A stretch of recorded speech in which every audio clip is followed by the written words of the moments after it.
Shalom, Sister Judy, Sister Sabrina, Sister Danielle.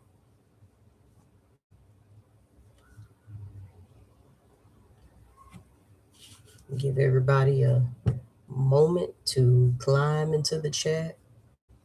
Hippie for God, Sister Shakitha. Good afternoon. Mama Keziah. Mr. Belvedere got you. I just left Mr. Belvedere about an hour ago.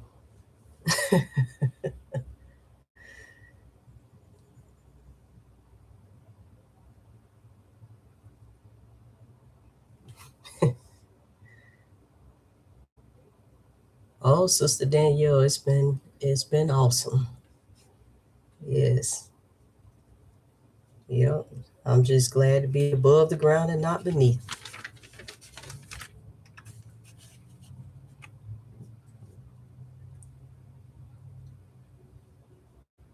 How about you? How was your week? And then the weather here is nice too. We back in the 80s, just how us Floridians like it.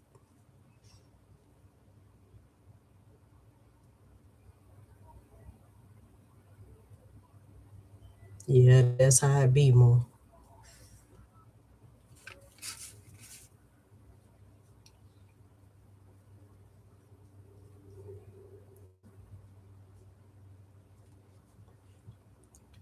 But I tell you what, family, in the time we living in, it's just a blessing to be in the land of the living. If you got all that you need, you better thank the Most High. Because there's a lot of people out here suffering and struggling. You wouldn't believe the decisions, some of the hard decisions people are having to make just to put food on the table. So give God the glory. You got food to eat, you got something to drink, you can run and take a hot shower, take a bath. You got a refrigerator to put your leftovers in. You got strength in your body. You ain't laid up in the hospital, laid up in the psych ward. You ain't in a prison cell, and you ain't laying on a slab in the morgue. You better give God the praise. Great is our God. He's worthy, and I say he's worthy to be praised. And you know, family, in this walk, we are going to go through many things. There's going to be highs and lows, ups and downs, twists and turns. This journey is a roller coaster. But you got to be just like the children of Israel in the wilderness. You got to follow that cloud by day and that pillar by night.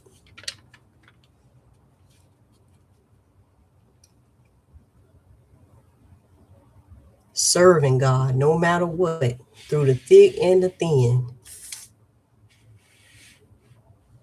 Sometimes you're afraid and sometimes you're fearless. Sometimes you're weak and sometimes you're strong.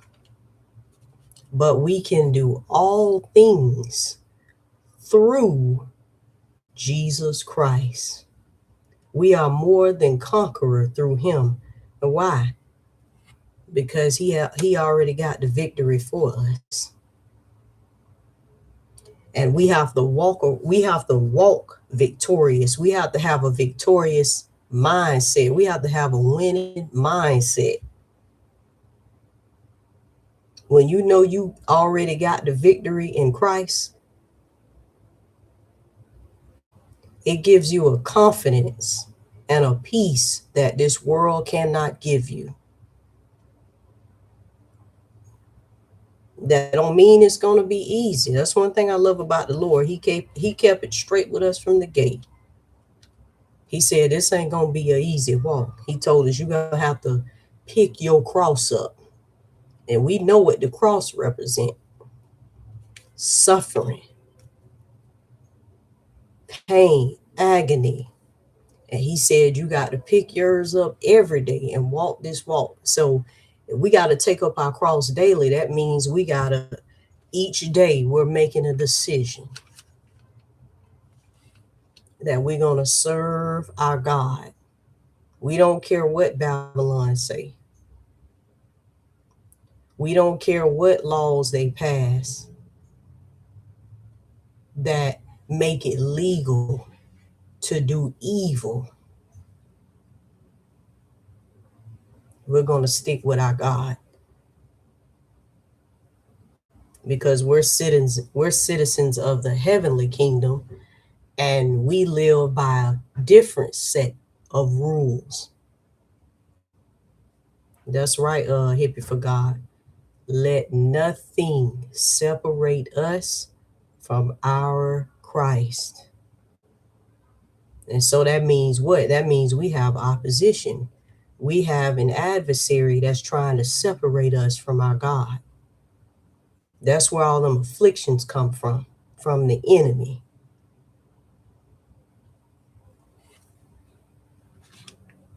You know, it bothered the devil when he see you Israelites walking after Christ, walking like the Lord. It bothered him because you know what? He want the seed of Jacob destroyed.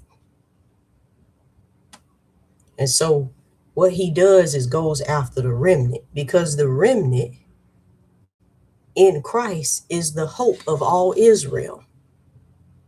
So he say, well, if I can snuff those Israelites out, then I got the whole nation. But thank God for Jesus.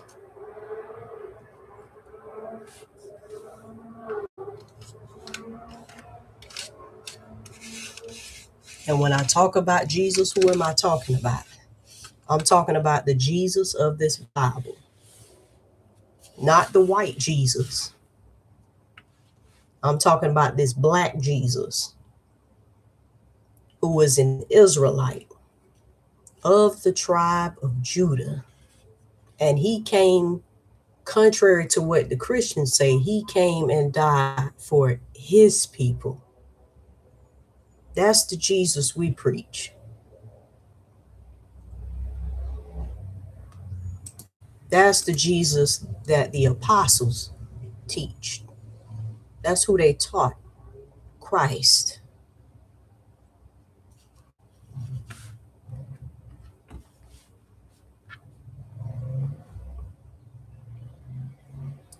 All right, fam, let me turn on this light so y'all can see me, because it look a little blurry.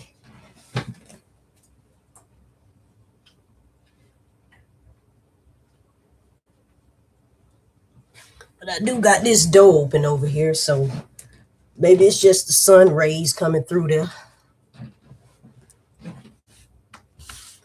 So family, let us continue to walk with the Lord. And I also want to say, you know, I know there's a lot going on out here in this world.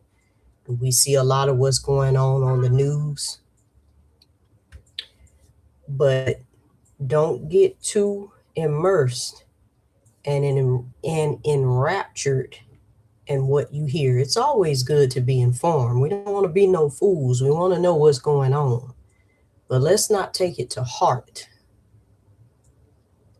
Like this world, they cling everything they hear. It scare them. It bring fear. They talk about it all day long. I hear it on my job. All they do is talk about what they heard on the news. You know why? Because they don't have no hope. When you're hopeless and you don't serve God, you cling on. You think you got control in this life. You don't have a anchor. And so everything gets to you, everything bothers you. Listen, when you know at the end of the day, God run this whole thing, you don't worry about that stuff. Listen, y'all, I go to bed. They've been saying for years, it's gonna be World War III. That's what they was talking about with this Venezuelan thing with Trump. You know, they had captured the Venezuelan president and his wife, and people who this is gonna kick off World War III. Listen, World War, it don't matter. At the end of the day, God run this. And so when you know that, you go to bed at night. And you don't have to worry when you know you living right. When you shut your eyes at the end of the day, you know, hey, if a bomb drop, I'm good. Because guess what? I believe in Jesus and I walk in the spirit.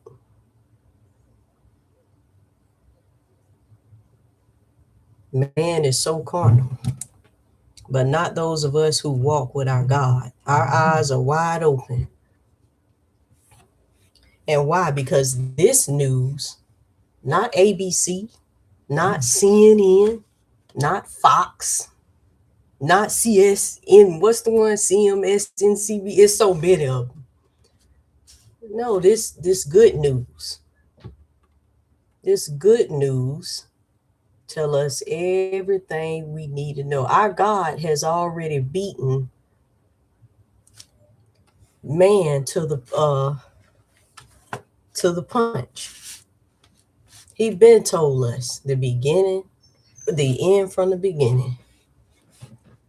So we can lay down, as my brothers and sisters in Texas say, we can lay down, close our eyes, and go to bed, sleeping peacefully.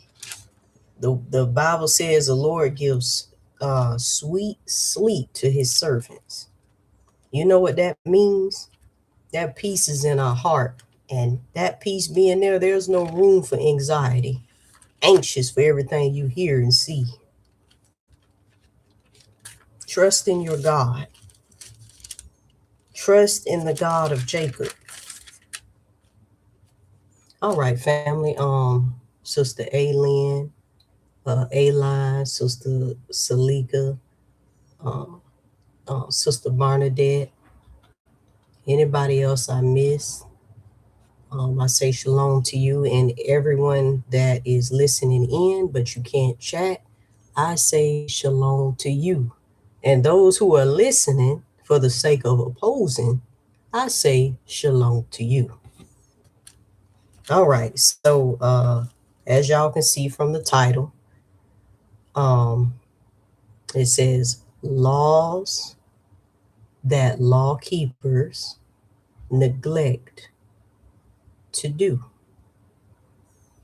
And I might end up doing this in parts. I might do a series on this. I can't do it all in one go.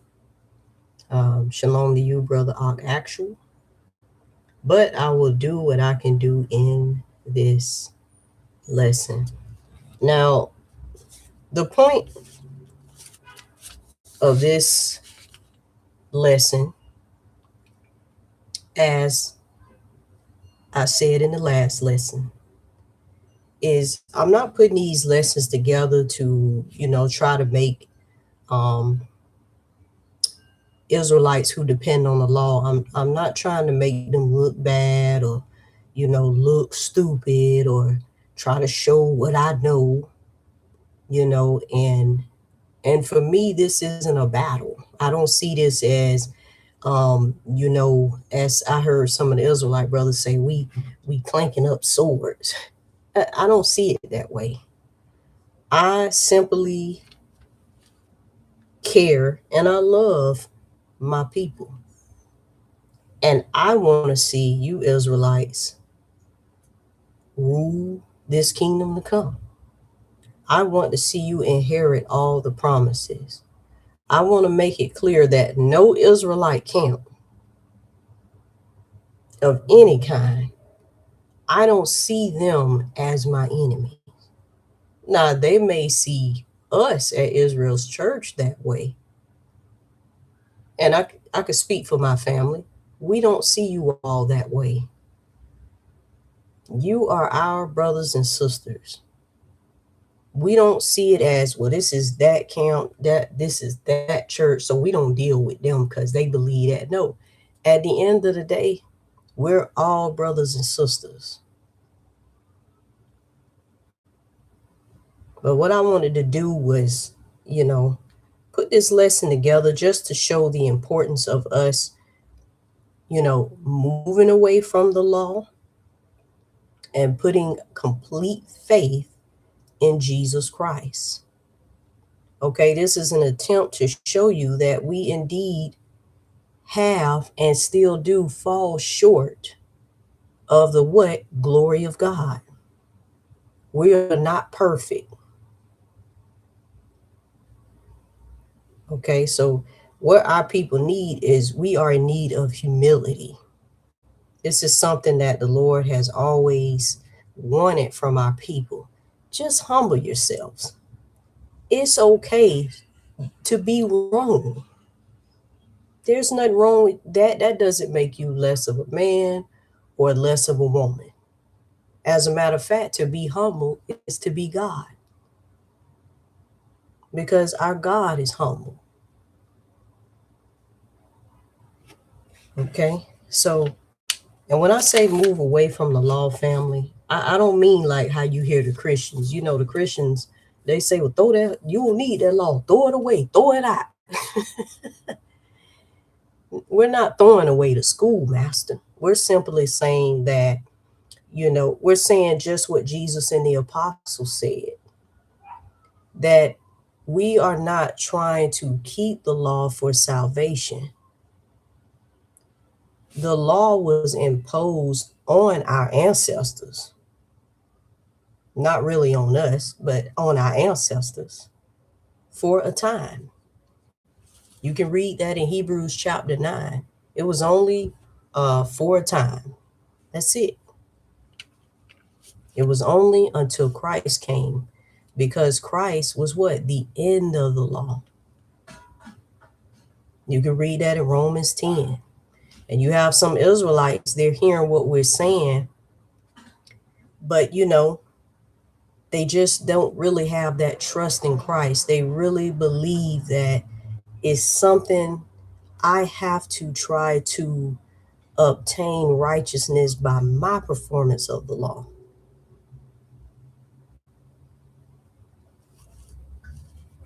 But no, but Christ came that he might be your perfection where you failed, and that you might be declared righteous in him. And the Lord, he made this thing so easy for us. Just have faith. Walk in the Spirit. Okay? You have to understand that the law was what? A schoolmaster, as the Apostle Paul called it. It was teaching us something. And what was it teaching us? Love. How we ought to love our God and love one another. And it was told to us that love is the what? The fulfilling of that law.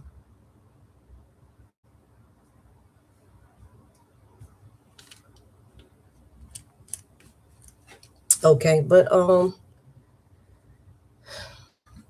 the first thing that need to be understood is that the law that was given to Moses and the gospel are two separate things. The first covenant was the law of Moses. The second covenant is the new covenant, Christ, the gospel, love. I want to look at John chapter 1 and verse 17. And if you all can, family, grab your Bibles, grab some pens, some paper, take notes. So you can look at these things for yourselves. John chapter 1 and verse 17. It says, "For the law was given by Moses." So Moses was the mediator of the first covenant. And we've learned from previous lessons that the first covenant was not just animal sacrifice. Exodus chapter 24 defines to us, and Exodus chapter 34 defines to us what the first covenant was. Okay, it was more than just the Levitical priesthood and the animals, the sacrificial system. It was the whole law.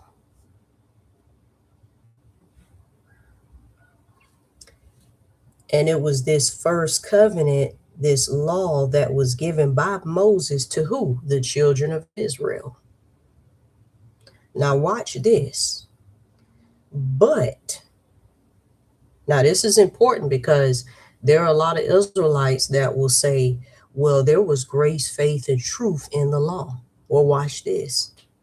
But grace and truth came by Jesus Christ. That's something to think about. Because you'll have Israelites say, well, there was grace in the law. You know, because they had that sacrificial system. The Lord still forgave them and everything. Those things were shadows. This grace, which comes through Jesus Christ, is the real thing. That grace was temporary. This grace is forever. And then it says truth came by Jesus Christ. Do y'all remember that scripture? I hear the camps, they always quote it, where it says, thy law, thy righteousness. Let me look it up real quick.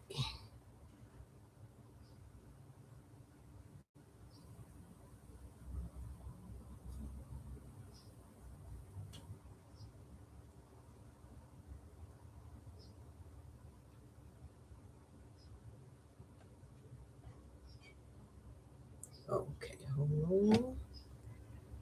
Okay, yes, Psalms chapter 119 and verse 142. This is the one I hear Israelites quote all the time. It says, thy righteousness is an everlasting righteousness, and thy law is the truth. And you know, so the Israelites will say, see, it say the law is the truth.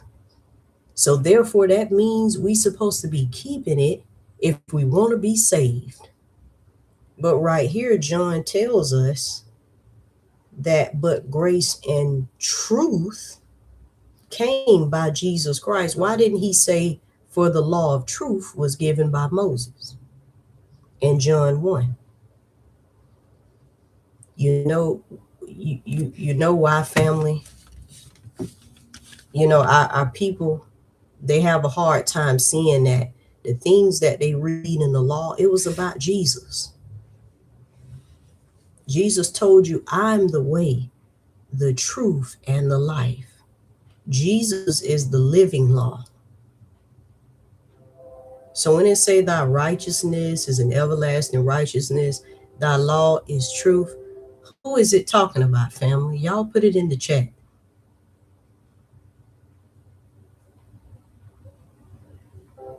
You know, these are the discussions in Israel that need to be had. We need to sit down and have honest discussions, really looking at this law and really being real and asking yourself, am I really keeping all of this?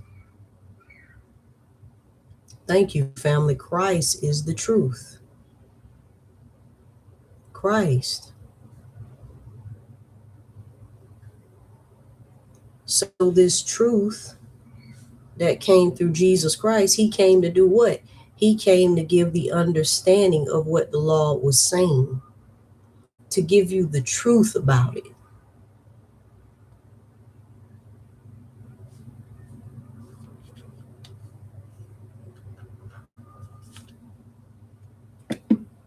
So what John is showing us right here is he's showing us that there's a difference. And this is important for, a lot of these Israelites to understand, because what a lot of these Israelites do is they mix covenants. They mix the first and the second covenant together. They mix the law and this grace and truth of Christ. They mixed it all together. And from that comes what? Confusion.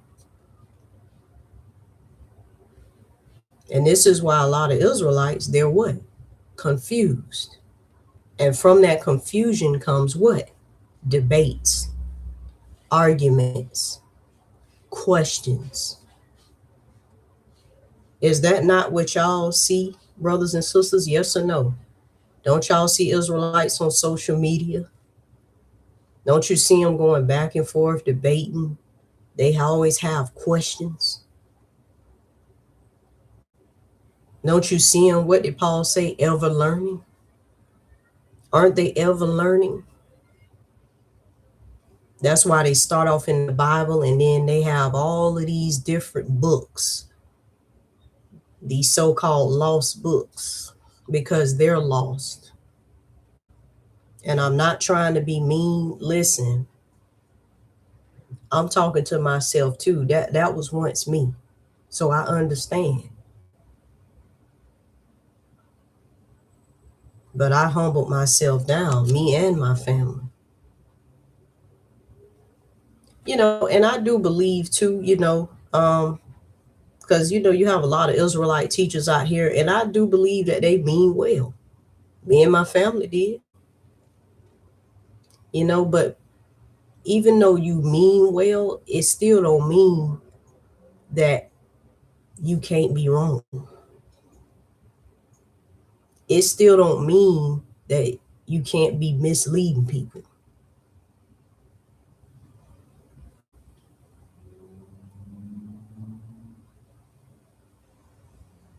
And so I would tell anybody, if you want to be a teacher in Israel, and I'm talking about the ones who God, he's called you to do that.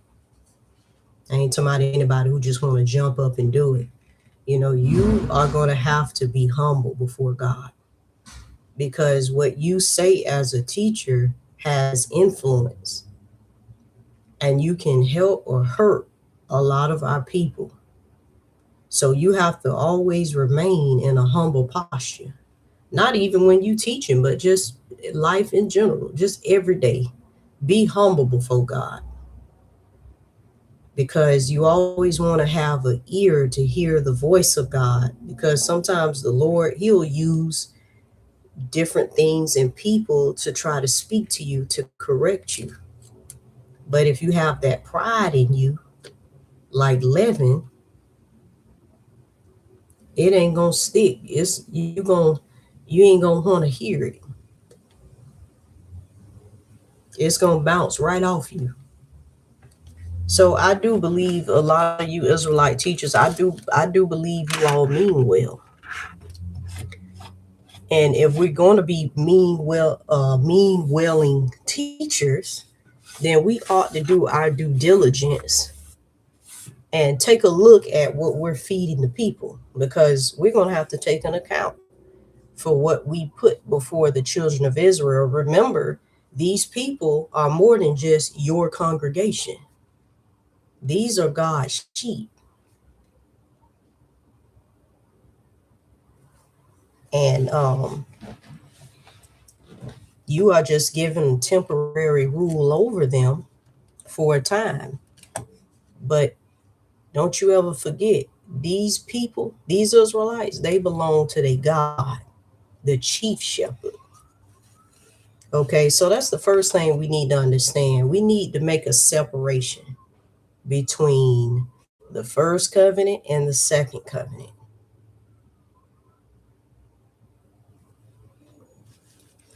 Deuteronomy chapter 4 and verse 2.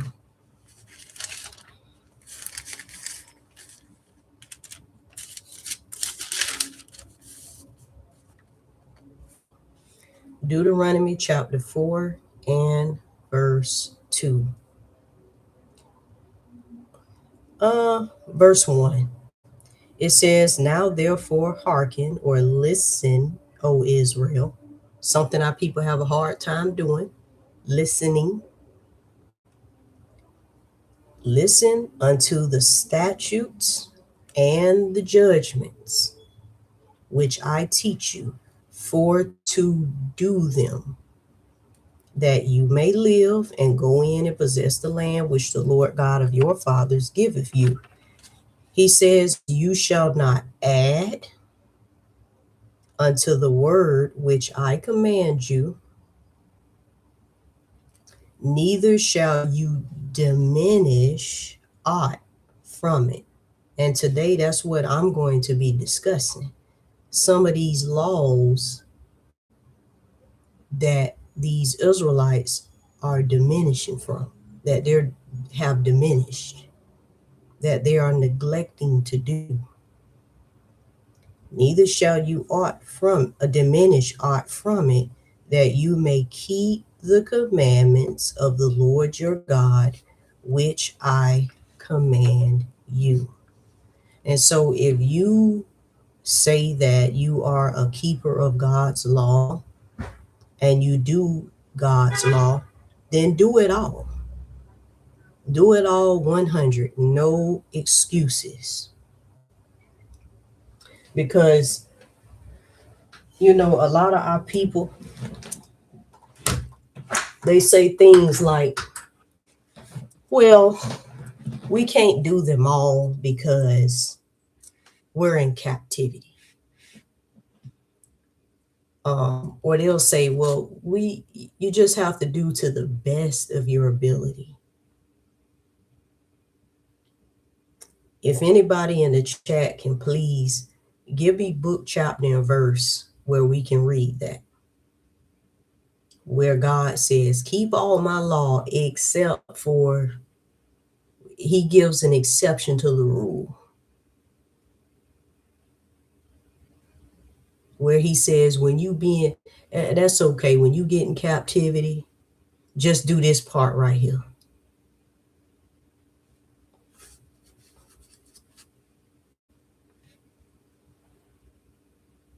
And a lot of Israelites will use those excuses simply because they don't want to do them. And they'll just put it on captivity. They'll put it on them excuses. Okay. And the reason why that we need to understand the difference between the law and the gospel, which is simply the first covenant and the second covenant, is because once you understand that the law and the gospel is different, then you realize, hey, I got to do all this law then. I can't try to attempt to keep it and then try to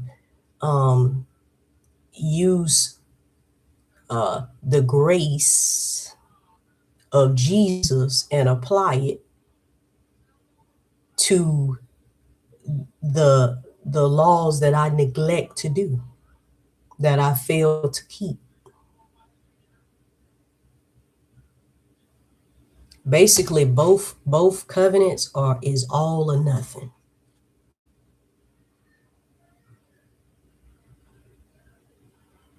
So you Israelites who depend on the law, you cannot diminish from this law.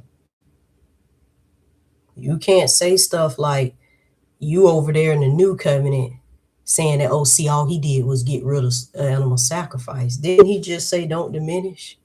Wouldn't that be diminishing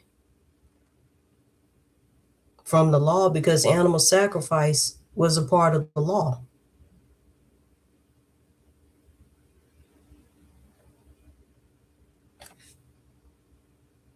And they do a lot of diminishing and they throw everything on Jesus. You know what's funny? A lot of these Israelites, they sound just like the Christians they talk about. Because they'll say, see, the Christians, they pick and choose what they want to do. They put everything on Jesus. You do too. And you're going to see that in this lesson. You do the same thing you accuse the Christians of doing. They throw everything on Jesus, but you do as well. I can't wear fringes because that's Jesus.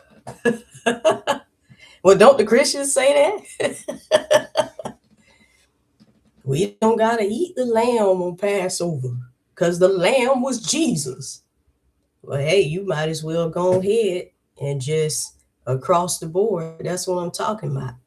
The whole thing about Jesus. Why just stop at certain laws that you don't want to keep?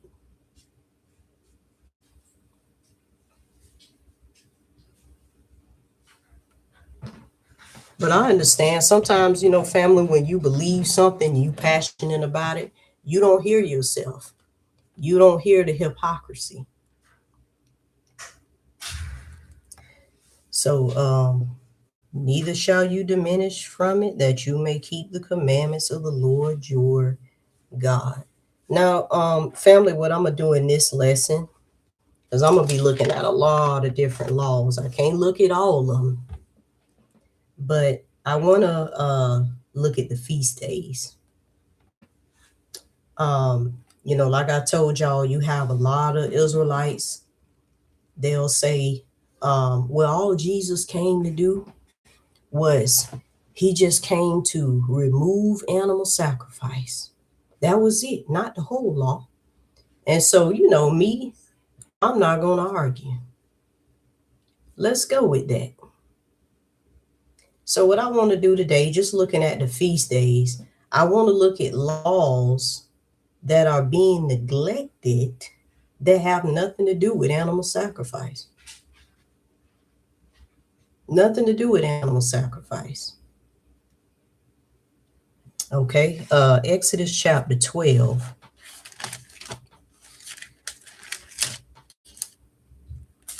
Verses 1 through 3.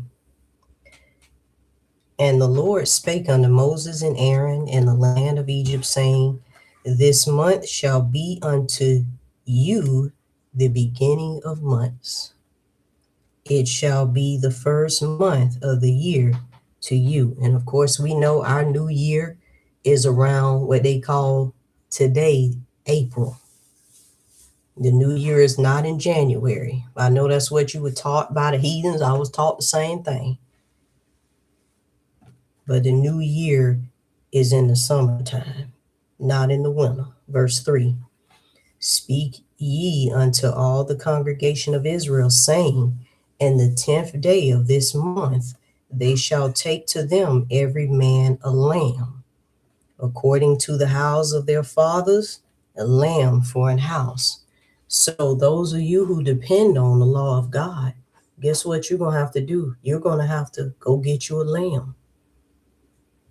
That's when they'll put it on Jesus. No, see, this was about Jesus. No, that's the new covenant.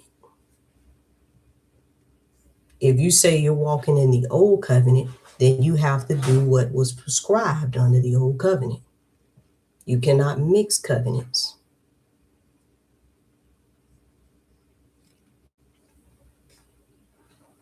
Verse 15. 7 days shall you eat unleavened bread. Even the first day you shall put away leaven out of your houses. And for whosoever eateth leavened bread from the first day until the 7th day, that soul shall be cut off from Israel. So you better do a thorough inspection of your homes, cars. I mean, it better not be a crumb of leaven in that home. And you got to eat unleavened bread for 7 days. No excuses. There is no, I slipped up and I accidentally had some bread. I went to McDonald's and I forgot and ordered me some cheeseburgers. And then you go to your pastor and you tell him, yeah, man, I accidentally had a cupcake or whatever like that. And then your pastor say, oh, don't you worry about it. Just, we all mess up. You just didn't know. And you forgot. Just repent. Well, according to the law, what? Your soul shall be cut off. You see, the Lord, that's why John told you the law was given by Moses, but grace and truth came by Christ. Because according to the law, you should be cut off.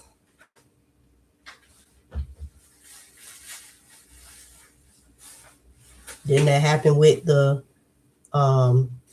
Israelite that went out there and picked up sticks after Moses told them on the 7th day rest? He was judged for that.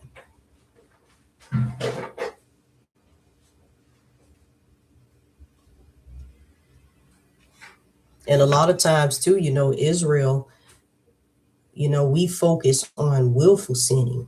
No, you have sins you do ignorantly. What about that? So if you're going by the old covenant, you're going to have to pay for that sin. You can't go grab Jesus. When you understand that difference, then you'll understand I better go over there and submit to Christ completely.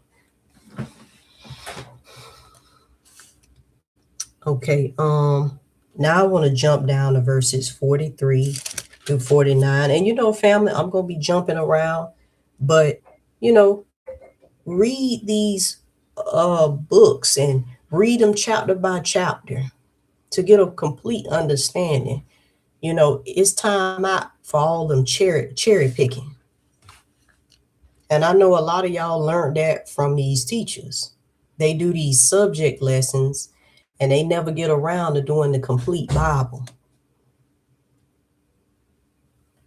Taking you chapter by chapter. They just go all around the book picking,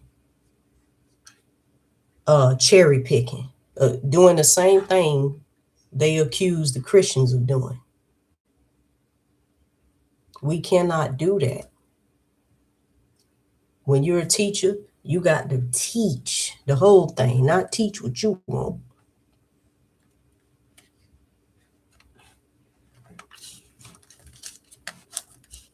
Okay, verse 43. Now this is for the Israelite camps. It says, and the Lord said unto Moses and Aaron, this is the ordinance of the Passover or the law.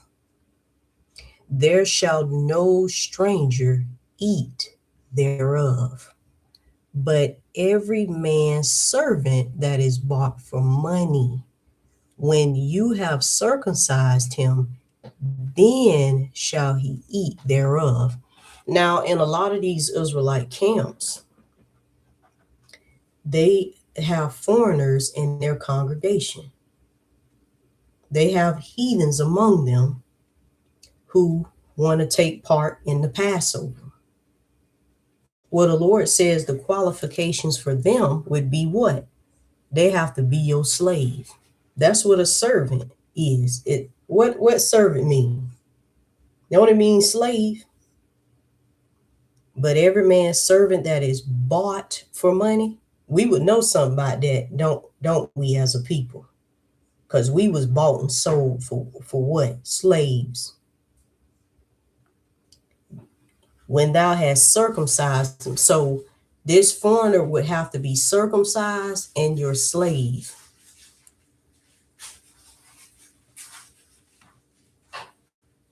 But yet I see heathens in some of these Israelite camps taking part of the Passover. And they're not your servants, you Israel. You they servants right now. We serve these heathens. So guess what that is? That's a sin. This has to be done if you say you keeping the law. So on Passover, they cannot partake in unless you have bought them to be your slaves. Well, what you talking about, Zahara? Well, that's Leviticus chapter 23. In case you think I'm making that up. Somebody got to be your slave. Not Leviticus 23. I think Leviticus 25.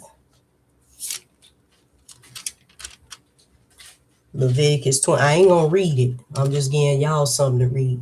Leviticus chapter 25, verse 44 and 45. Read that. That's them servants. So a lot of you Israelites in these camps, that's a sin unto you. That's you failing to keep God's law that you like to boast about. Verse 45, a foreigner and a hired servant shall not eat thereof.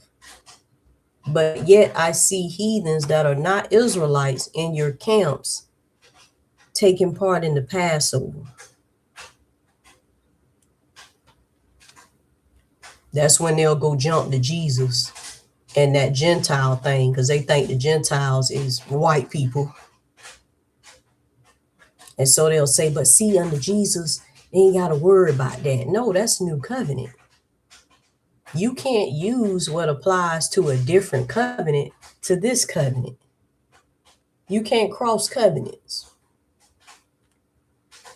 Verse 46. In one house shall it be eaten. Thou shalt not carry forth aught of the flesh. I'm going to jump down to verse 48. And when a stranger shall sojourn with thee and will keep the Passover to the Lord. Now this stranger right here in verse 48 is them strangers that James was talking about in James chapter 1 and verse 1. These are the stranger in verse 43 and the stranger in verse 48 are two different strangers. How do we know? Because this stranger in verse 48, it didn't mention him being bought for money, but it mentioned the stranger in verse 44 being bought for money.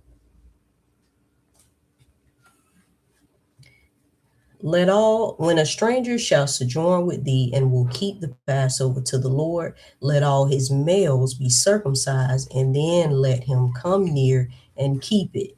And he shall be as one that is born in the land, for no uncircumcised person shall eat thereof. Are we not strangers, family? Put in the chat yes or no. Because you have a lot of Israelites, they talk about this law like they are born, like they were homeborn to the land. Would we be considered strangers?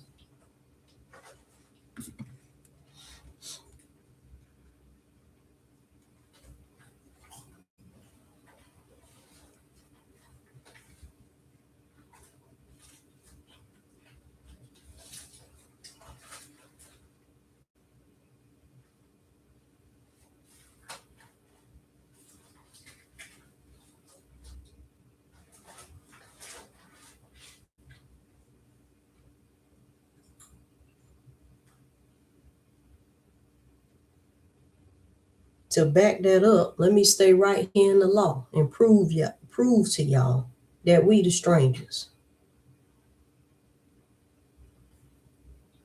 Exodus 23 and 9. It says also, thou shalt not oppress a stranger, for you know the heart of a stranger, seeing you were strangers in the land of Egypt. Wait a minute. So when we outside our land and when we in somebody else's land, we're strangers.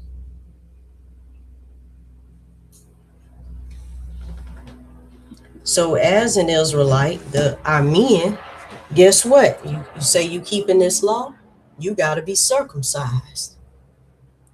And not only that, you can't stay here in the States and observe the Passover. Because remember, you're under the law. You got to go to Jerusalem.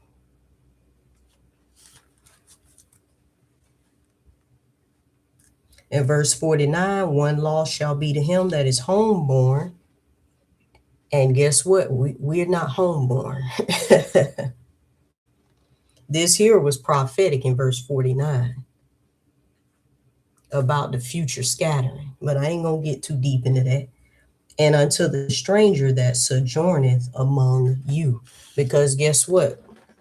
We can just Acts chapter 2, for example. Those were Israelite strangers, Israelite Jews who came from all over in Acts chapter 2. And they came and sojourned in Israel for a time during the feast, and then they went back into the countries where they were scattered. You see? So those strangers are us. Don't let these teachers fool y'all. Because you know, a lot of our people, they got a taste for these other nations. And they Israel want everybody to come eat at their table. They even say it all the time. Oh, they can, oh, I like this particular heathen. They can come eat at our table. They can come to the barbecue. That's what they say. They welcome to the barbecue. But the Lord said they ain't coming to your table. They're going to be just like what the lady told Jesus. He said even the dogs eat the crumbs from their master's table. See, she had some understanding. That's right, Mama. That's right. See, Moses, and then fled Moses at this saying, and I was a stranger in the land of Midian. That was a good one. All right, on to Numbers chapter 9, verses 10 through 13. And the Lord spake unto Moses, saying, Speak unto the children of Israel, saying, If any man of you or your posterity shall be unclean by reason of a dead body,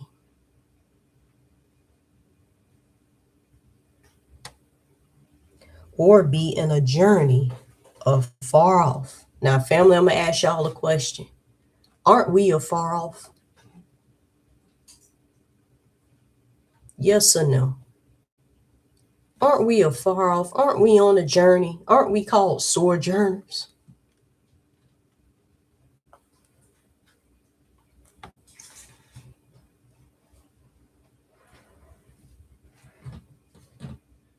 Because we are far off, meaning we well away from our land. Thank you, family. Yeah, see, this is important to know.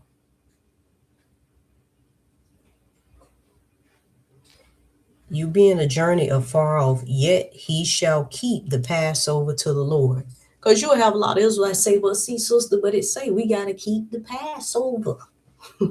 So that's why we keep it. We don't have to go to Jerusalem. We can stay right here in this land. Okay.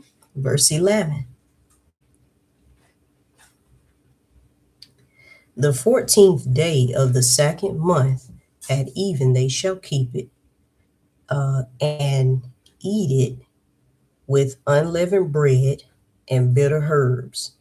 So guess what? You got to also have these bitter herbs. But see, what a lot of Israelites do is they say, well, see, this was about Jesus. And so what we do is we drink the wine and we eat the unleavened bread that represents Jesus. Well, you're in error of the law then, because that's new covenant. The believers take that in the new covenant. This is law. You have to do it by the book. So you got to have that unleavened bread and them bitter herbs. They shall leave none of it until the morning, nor break any bone of it, according to all the ordinances of the Passover, they shall keep it. I feel like I missed something. Y'all give me a moment.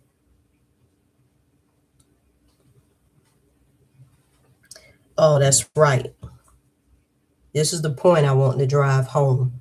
So in this Numbers chapter 9, uh, it said that, because remember, the Passover is supposed to be kept on the 14th day of the first month.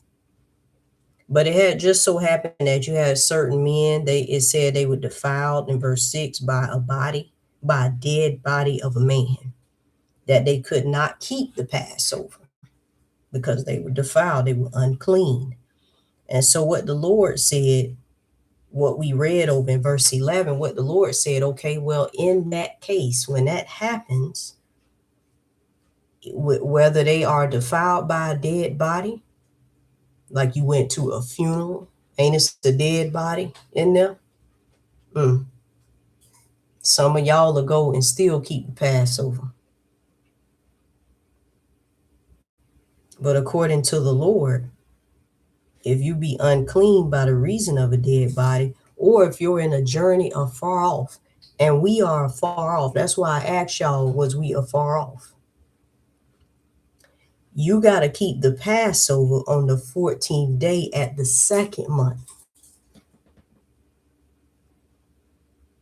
So guess what? You Israelites who call yourself keeping Passover, you're supposed to keep Passover on the second month, not the first month, the second.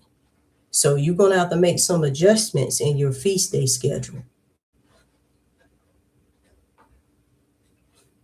Because a lot of you camps say that you're keeping the Passover on the 14th day of the first month. Well, according to God, being that you're on a journey or far off, you need to adjust that schedule and keep it in that second month.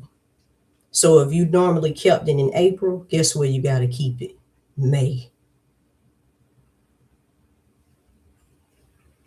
This is not a suggestion. What we're reading is law.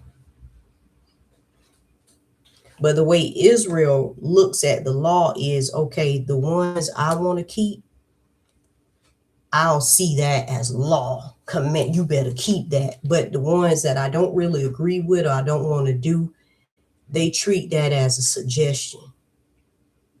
Doing what? Diminishing God's law. You can't pick and choose. So seeing that we are not in the land and we outside the land, guess what? 14th day of the second month. And then here's another thing. Now I want y'all in the chat, yes or no. Do all the camps keep the feast days on the same day? Yes or no? Do all of the camps keep the feast days on the same day?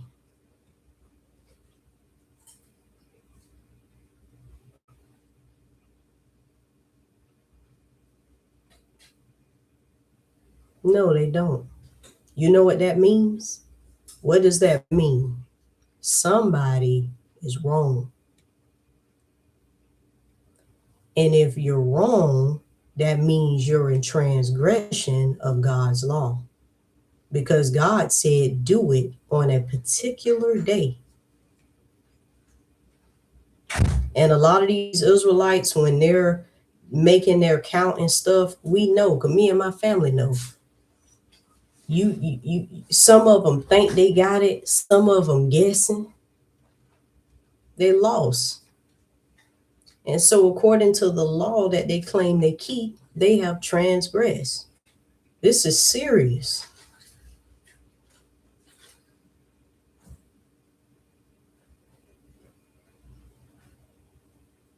All of the camps are doing the feast days on a different date. This camp keeping Passover in March. This camp keeping Passover in April.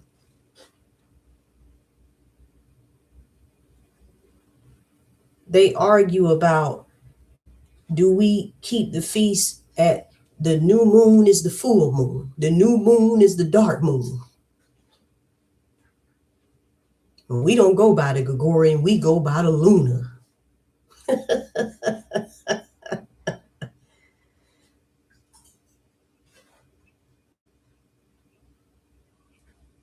So it's confusion. But I said that to say that that proves God's point. You're not perfect.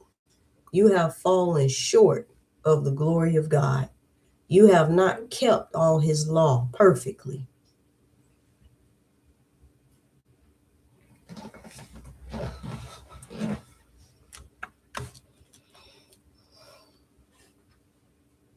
But when you come to Jesus, all of that, those different debates and arguments, it ceases because you understand the moon, the sun, feast days, all of it was about Jesus.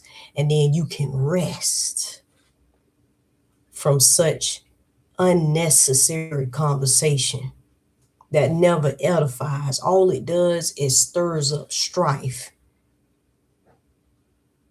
beef, and that's all you see between these Israelite camps, fighting and beefing in the name of we defending doctrine.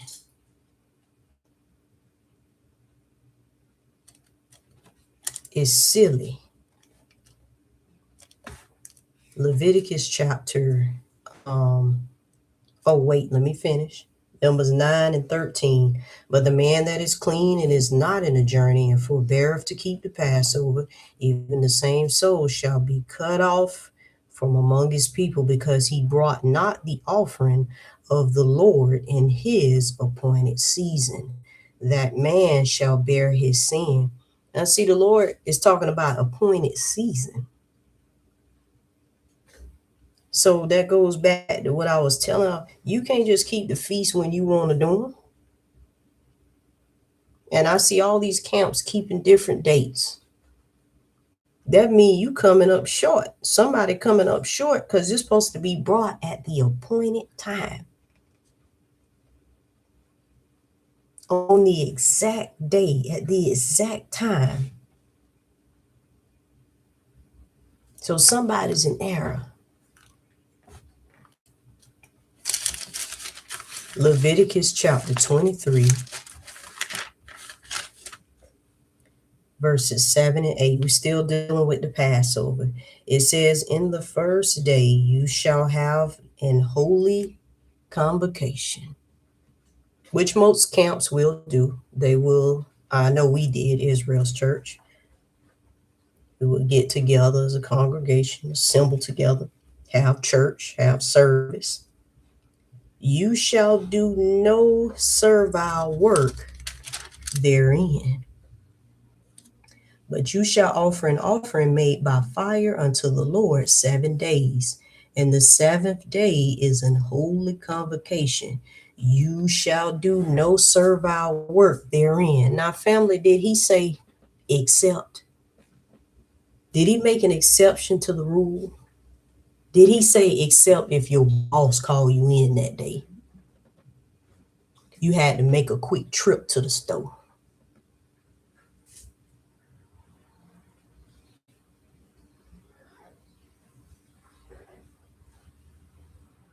It didn't say that.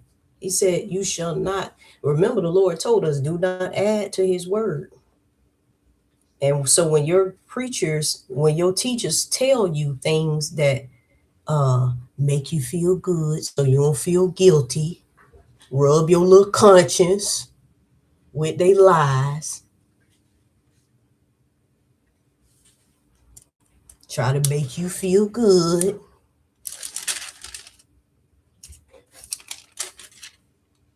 He said, don't do no servile work, period.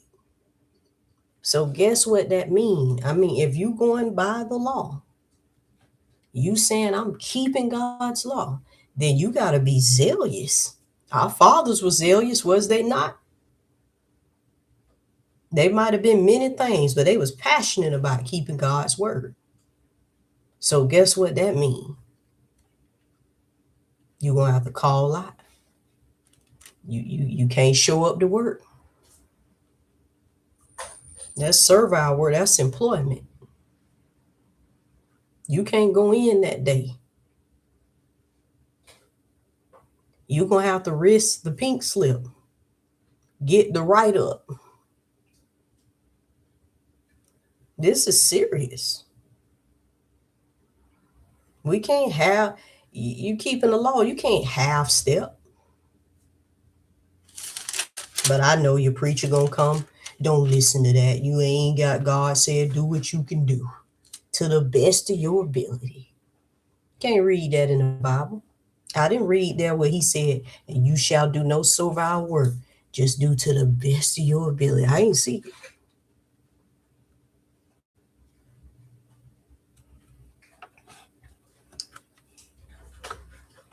Ezra chapter 6. Ezra chapter 6.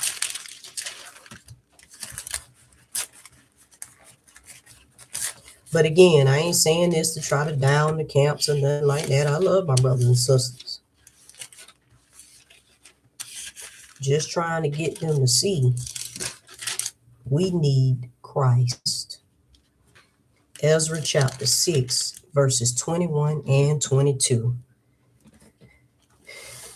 Now, what we're about to read is the Jews who came back from Babylon, who came out of Babylon, came back to Jerusalem to keep the Passover. Let's look at it. And the children of captivity. Am I reading the right one? Or maybe that's what the Lord want me to read. Ezra chapter 6 and verse 19. And the children of the captivity kept the Passover upon the 14th day of the first month. Now, a lot of Israelites, they say we in captivity, right? You in captivity. Well, it says our ancestors at the time, it called them children of the captivity. Then it says they kept the Passover.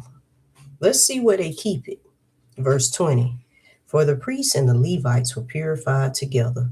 All of them were pure and killed the Passover. We know the Passover is the lamb. They killed the lamb for all the children of the captivity, and for their brethren the priests, and for themselves. Verse 21. And all the children of Israel which were come again out of captivity, and all such as had separated themselves unto them from the filthiness of the heathen of the land.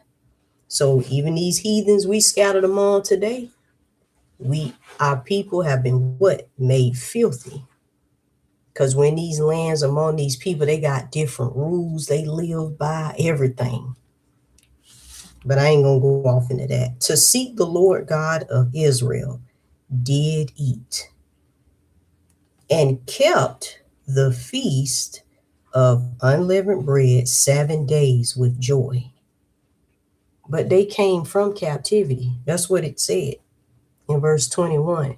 And you know where they were at? In Jerusalem. They didn't make no excuse. For the Lord had made them joyful and turned the heart of the king of Assyria unto them to strengthen their hands in the work of the house of God, the God of Israel. But you see where they went? To Jerusalem. So us also being the children of captivity, if you saying you keeping the law, you better be getting to going to Jerusalem. And Passover is coming up shortly here in a couple of months.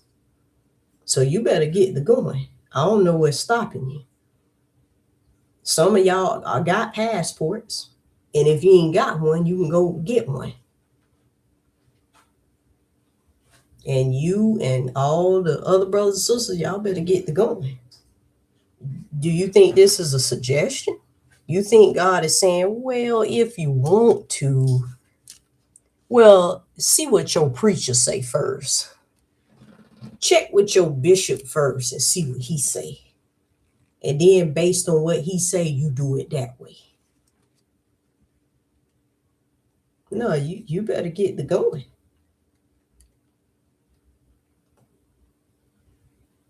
It said, and all such as has separated themselves. And I hear a lot of Israelites that say they are set apart. They always say stuff like that. I'm set apart. Well, if you're set apart, you'll do what our fathers did and go to Jerusalem. That's what set apart people do.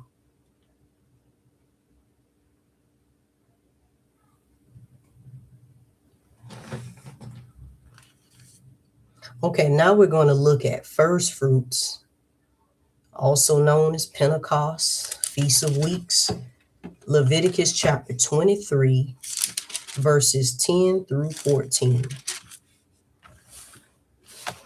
We just looking, we just having a discussion. That's all. Leviticus chapter 23, verses 10 through 14. Speak unto the children of Israel and say unto them, when you be come into the land which I give unto you, and shall reap the harvest thereof, then you shall bring a sheaf of the first fruits of your harvest unto the priest.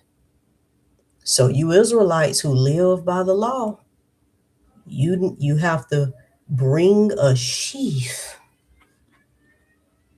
That is your stocks of your first fruits of your harvest, which means now what? You're going to have some land. You're going to have to grow your own crops. Not no store-bought stuff. Your own. This ain't got nothing to do with sacrifice, and I'm going to show you that. So this should be getting done. Verse 11, and he shall wave the sheaf before you. Talking about this priest. So first of all, you got to find a Levite priest. And there are a lot of camps that say that the Levites are the Haitians. So that means you're going to have to put the sheaves in the hands of our Haitian brothers so they can wave it before the Lord. Now, they ain't got nothing to do with animal sacrifice. Remember, lawkeepers say Jesus just came to do away with animal sacrifice. That's it. So if he came to do away with that, you're saying you still have obligations to keep in the law that have nothing to do with that. Well, this is one of them. Verse 11, and he shall wave the sheaf before the Lord to be accepted for you. On the morrow after the Sabbath, the priest shall wave it. So your preacher got to get out there and he got to wave that sheaf. Well, you know that was about Jesus because he appeared before the Father as a sheaf. Oh no, that's a new covenant. No, that's for the believers. Remember, you're a lawkeeper.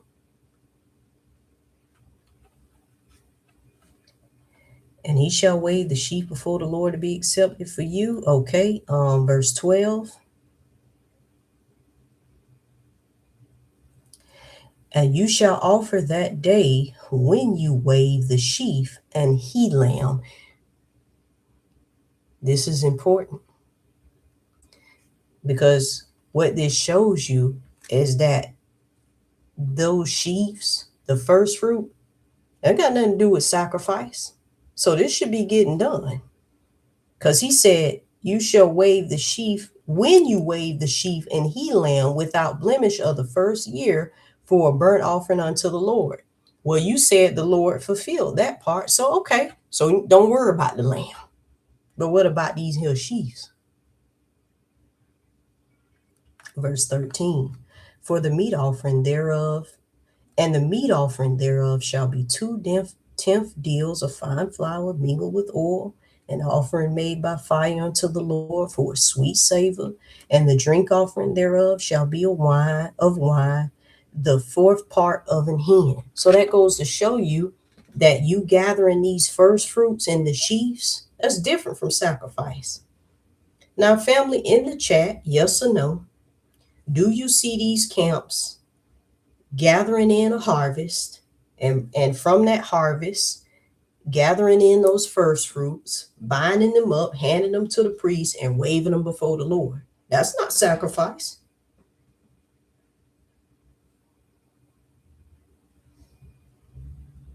We know it ain't, because after we read verse 12, he tells you about the sacrifices, that portion. So why is it not getting done? Why are you neglecting that? Thank you, family. No, I don't see them doing it. That means that you failing to do your part. And as I heard one elder say, he said Jesus came to do his part so we could do ours. Well, elder, this your part. Now you said Jesus' part was the removal of sacrifice. Well, that that clears up verse what? 12 and 13. So what about 10 and 11? And some of you Israelite camps got land. You better get to growing some food. But wait a minute. I forgot. You got to be in the land.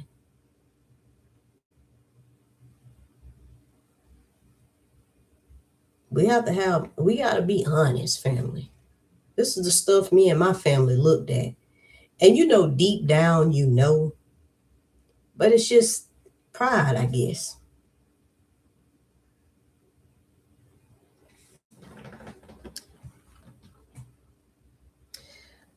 Verse 14, now watch this. And you shall eat neither bread, nor parched corn, nor green ears, until the selfsame day that you have brought an offering unto your God. So guess what? On that day of Pentecost, you shouldn't be eating no bread, no corn, no green ears, none of that.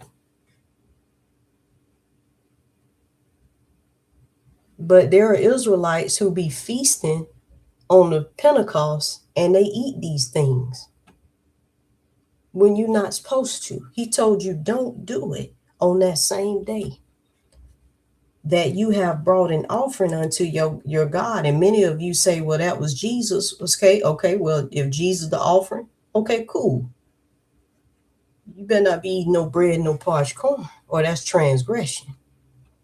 This, again, is not God suggesting. This is a great king commanding you. So let's not be slacking the law. Let's keep it all if we gonna keep it.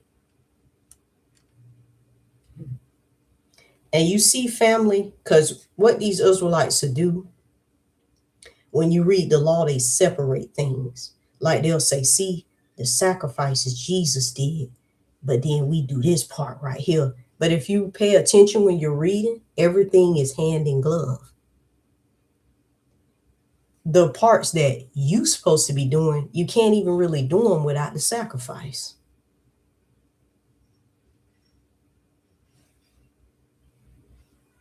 That's why we was telling y'all, ultimately, when you're saying getting rid of animal sacrifice, you're still saying that we don't have to keep the whole law. That's what you're saying, because it all was connected.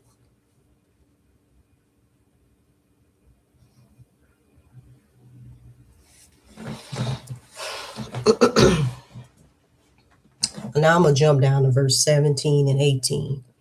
Then he says, you shall bring out of your habitations 2 wave loaves of 10th deal. This ain't animal sacrifice. So guess what? You Israelites, you're going to have to bake up some loaves. You can't go to Walmart and buy that great value bread. You got to bake your own bread. 2 wave loaves of 2/10 deals. They shall be of fine flour, and they shall be baken with leaven. They are the first fruits unto the Lord. You got to have that. You got to do this. Again, this ain't animal sacrifice. And I don't see these things being done on Pentecost. Me and my family didn't do it. And we know a lot of Israelites don't do it.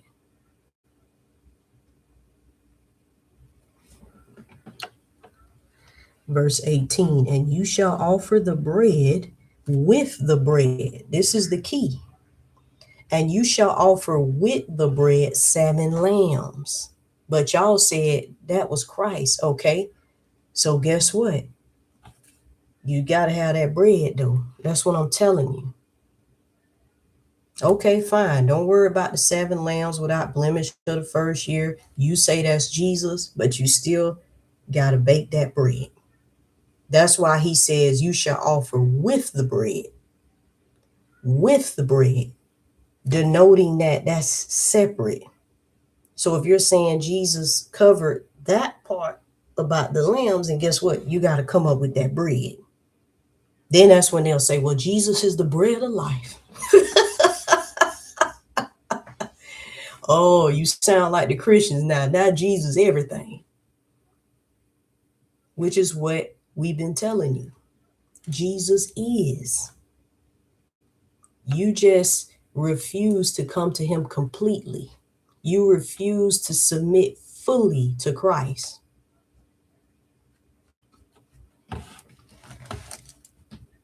Okay, family. Now I'm gonna jump down to verse 21. And you shall proclaim on the self same day that it may be a holy convocation unto you. You shall do no servile work therein. So no work again, no excuses. Oh, my boss called me in.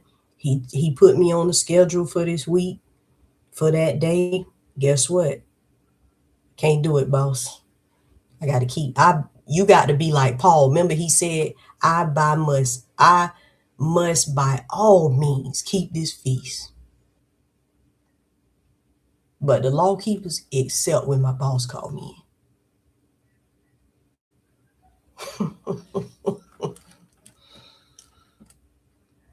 And it says, it shall be a statute forever. Family, put in the chat, what did he say? Forever? It shall be a statute forever in all your dwellings throughout your generations. Forever. Now, wait a minute. Because the law keepers, they love to say that. See, it say right there, it say forever. So how long we got to keep this law? Forever. Except for this part. Just like the animal sacrifice thing, right? We've been reading about the sacrifices in the feast days. Didn't he say forever? Now they understand when it comes to the sacrifices that it was forever until. They understand that. But then when it comes to other things in the law, they say that's still good forever. No, all of it was forever until. But if you're going by the law, you must do this forever. Which means what? You cannot slack in this law. Where is them sheaves at? You better not be eating no parched corn, green eels, no bread on that same day on Pentecost. Or it is a sin to you. So if you say you're keeping the law, you got to keep it perfect forever. Oh, that's when they'll switch it. Now, Caesar Hard, see, the thing is, when he's saying forever here, now all of a sudden they know what it means now. When they see they got to do it. Now all of a sudden, what he mean is forever until Jesus came.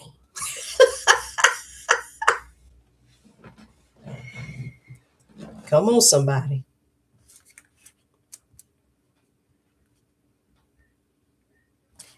Now we're going to look at trumpets, Leviticus chapter 23, 24, and verse 25.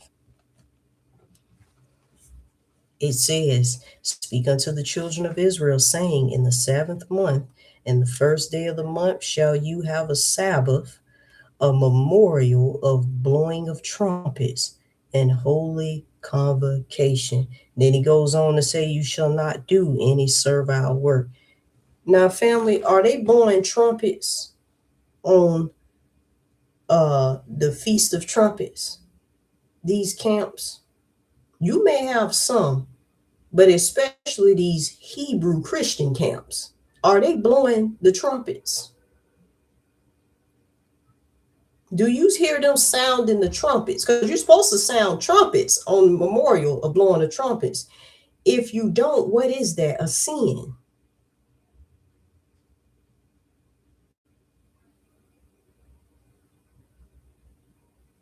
And the Israelites that are blowing the trumpets, they're not blowing the trumpets that God say blow. And I'm going to show y'all that. He didn't say go on Amazon and buy a shofar. You have to, we'll read it in Numbers. I'm going to wait.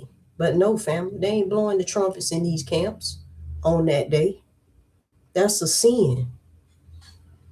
You see, these Israelites, they pick and choose what they want sin to be, just like the Christians that they accuse. Yeah, the Christians, they just come up with sins. Y'all do too.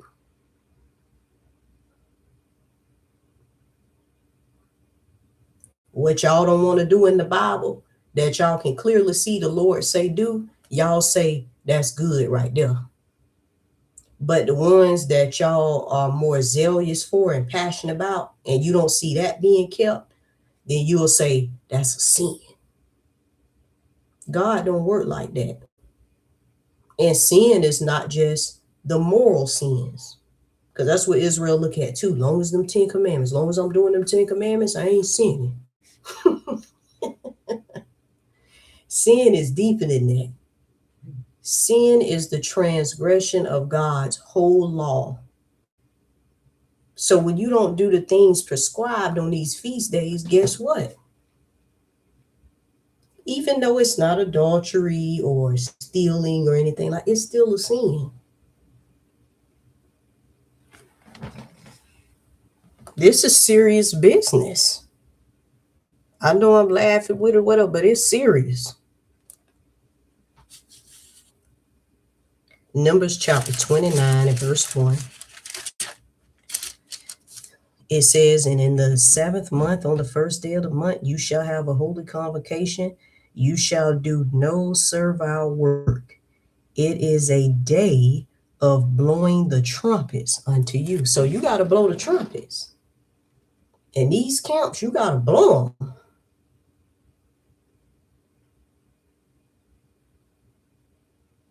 And not just inside your building, you got to go outside.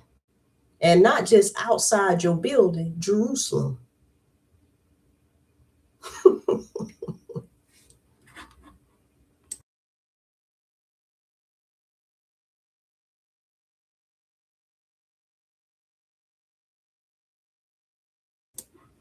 Yeah, this got to be done. This ain't no suggestion.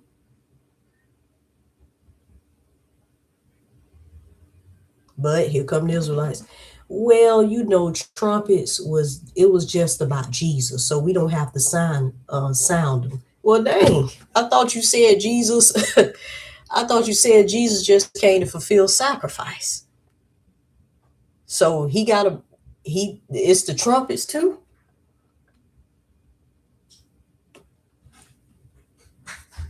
Numbers chapter 10, verses 1 through 2 and verse 10.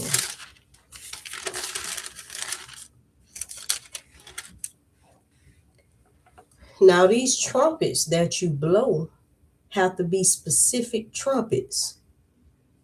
You can't just go buy any trumpet. You seen something on Amazon. You went on eBay and you bought a shofar. No, What kind of trumpets you got to sound? Numbers chapter 10 and verse 1. And the Lord spake unto Moses, saying, make thee 2 trumpets of silver.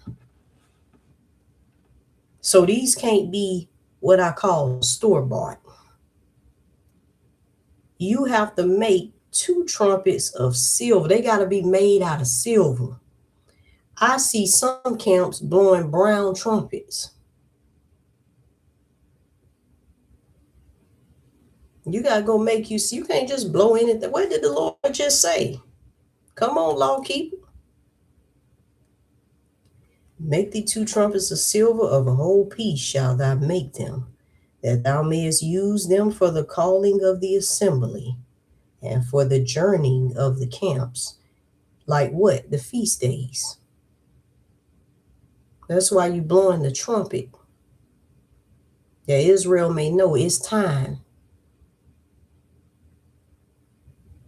But you got some camps blowing the trumpets They ain't in Jerusalem, and they using any kind of trumpet, and then you got some camps ain't using none at all. That is a sin. Yes, Sister Judy, brass trumpets are not silver. Come on, let's be real.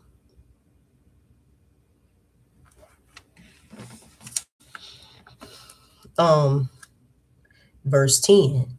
And are you only going to blow these trumpets on memorial of blowing the trumpets? Let's see. Verse 10. Also in the day of your gladness and in your solemn days and in the beginning of your months. That's the new moon that a lot of y'all neglect. Your solemn days are your feast days. You shall blow with the trumpets over your burnt offerings, over the sacrifices of your peace offerings, that they may be to you for a memorial before your God. I am the Lord your God. So not only do you blow the trumpets on the memorial, blowing the trumpets, but all the feasts. Now, brothers and sisters in the chat, are these Israelites blowing the trumpets on all the feasts? Yes or no? Particularly these Hebrew Christian camps. No, they're not, family. That's right. So what is that? That's a transgression of God's law that they say they keep, but they neglect God's law. Again, that's when they'll go grab hold of Jesus. Oh, see this right here's the horror. Why we don't do it is because Jesus was the sacrifice. Therefore, we ain't got to blow the trumpets. Huh?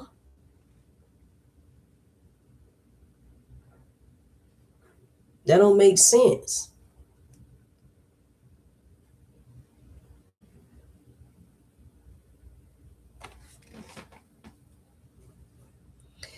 Now we're going to look at the Day of Atonement.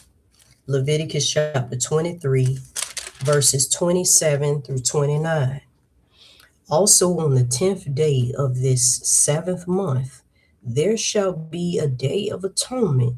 It shall be a holy convocation unto you, and you shall afflict your souls and offer an offering made by fire unto the Lord.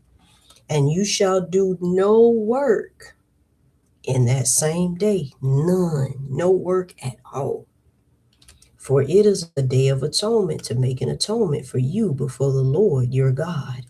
For whatsoever soul it be that shall not be afflicted in that same day, he shall be cut off from among his people.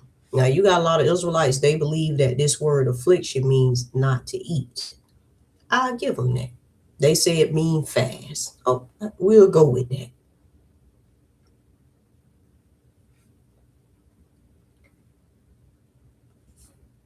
Now, what they'll say on the Day of Atonement, see, the offering that's made by fire, that's the only thing we ain't got to worry about because Jesus covered that. No, he doesn't. Not if you living by the first covenant. Jesus is second covenant. And so those of us who are of the second covenant, we don't have to worry about this because Jesus is our atonement. But if you're under the law, you got to do all this the moment you eat. You can't make excuses like your teachers will tell you. Well, some of y'all that have to take medicine, you have to eat a little food, take your medicine, go ahead. Did it say that in what we just read? Did y'all read that, family? Put it in the chat, yes or no. Did we see any exception to the rule?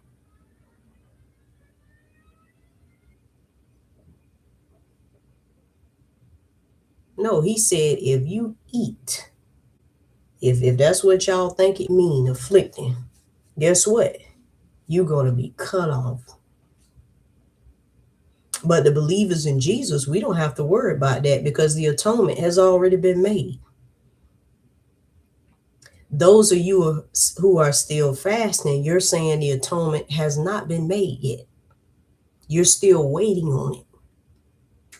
That's why ancestor Ancestors kept it year after year because the true atonement hadn't came yet. So you're still waiting. But the believers, we've been atoned for. We don't know what y'all waiting on.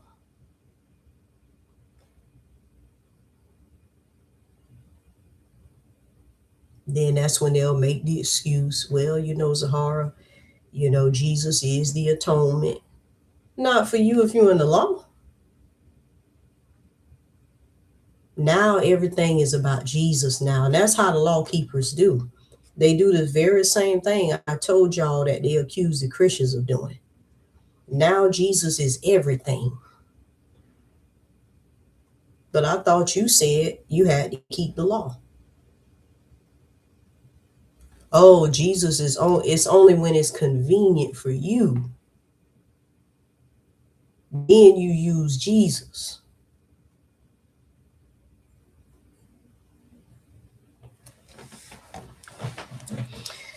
Exodus chapter 30, verses 12 through 16. Because normally, these Israelites, they just focus on fasting on that day. But what about this part? Exodus chapter 30, verses 12 through 16. This is regarding atonement, the Day of Atonement. When thou takest the sum of the children of Israel after their number, you're taking a census.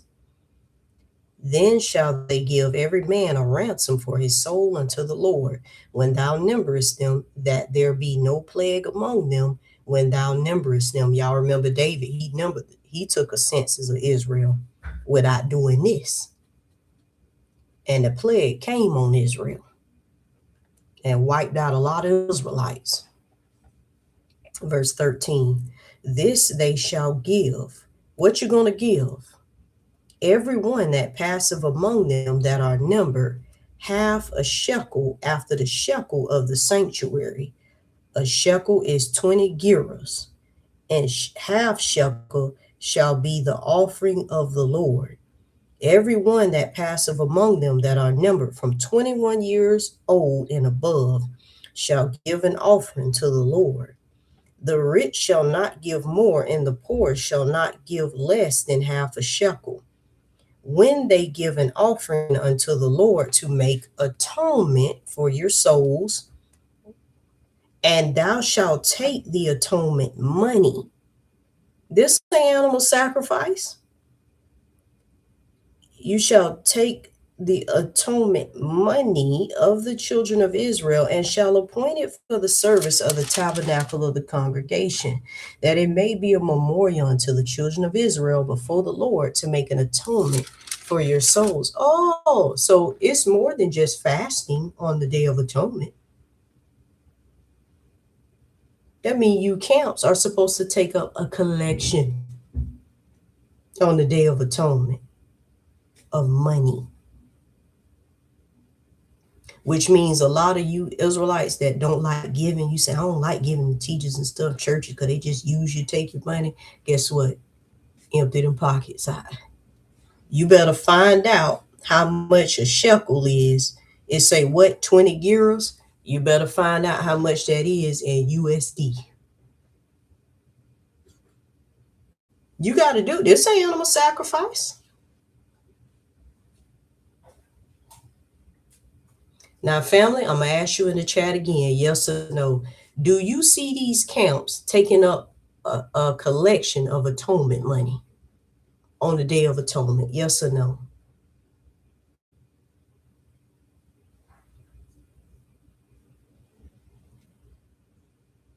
Oh, you thought it was just fasting. Long as I fast and go without food and water, I'm good. No, you're not. You camps better get to collecting. No, may not. What is that called? A transgression of God's law. That's when they'll put it on Jesus. Well, Zahara, that was about Jesus, so we don't have to collect that. What? I thought you said animal sacrifice was done away with. That's it. What about your pot?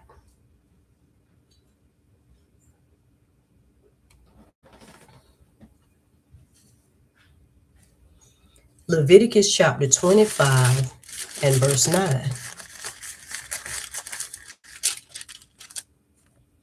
Then shalt thou cause the trumpet of Jubilee to sound on the 10th day of the 7th month.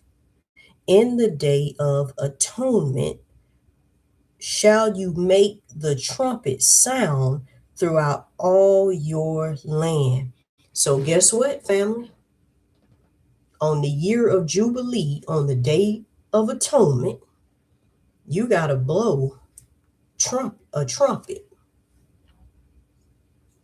which means, see, because most of these Israelites, they just track the feast day dates. They keep track of stuff like that, the new moon.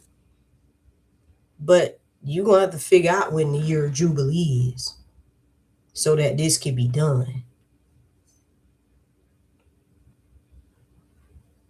I don't see camps blowing the trumpet on the year of Jubilee. That's when they again say this is about Jesus. Well, the year of Jubilee, that's about Jesus when he freed us from captivity. Jesus again, huh? I thought you was keeping the law. So which one is it? Is it Jesus or are you keeping the law? Which one is it? You better get the blowing. And that means you better find out when the year of Jubilee is. You better start doing some research.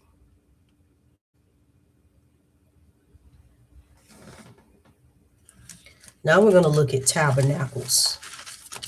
And then after that, we're going to look at a couple more scripts and going to be done. Leviticus chapter 23, verses 34, 39 through 42. It says, speak unto the children of Israel, saying, the 15th day of this 7th month shall be the feast of tabernacles for 7 days unto the Lord. Now let's look at the requirements. Let's look at what you got to do. Verse 39. Also in the 15th day of the 7th month, when you have gathered in the fruit of the land, you shall keep unto the Lord 7 days. You shall keep a feast unto the Lord 7 days. On the first day shall be a Sabbath day, and on the 8th day shall be a Sabbath. Now, gathering fruit has nothing to do with animal sacrifice, because this fruit that was being gathered was to take care of the priests and the people on the feast day. Nothing to do with animal sacrifice. Do y'all see these camps gathering fruit for the feast day from the land? Not some store-bought food.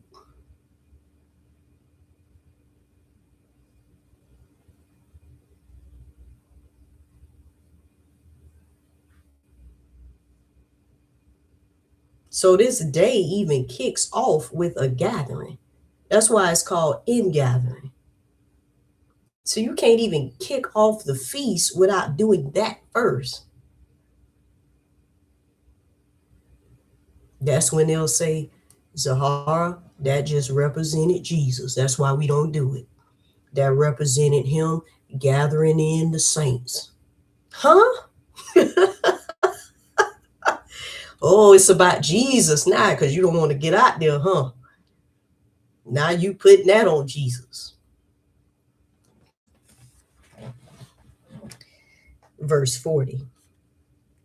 And you shall take you on the first day the boughs or branches of goodly trees, branches of palm trees, and the boughs of thick trees, and willows of the brook.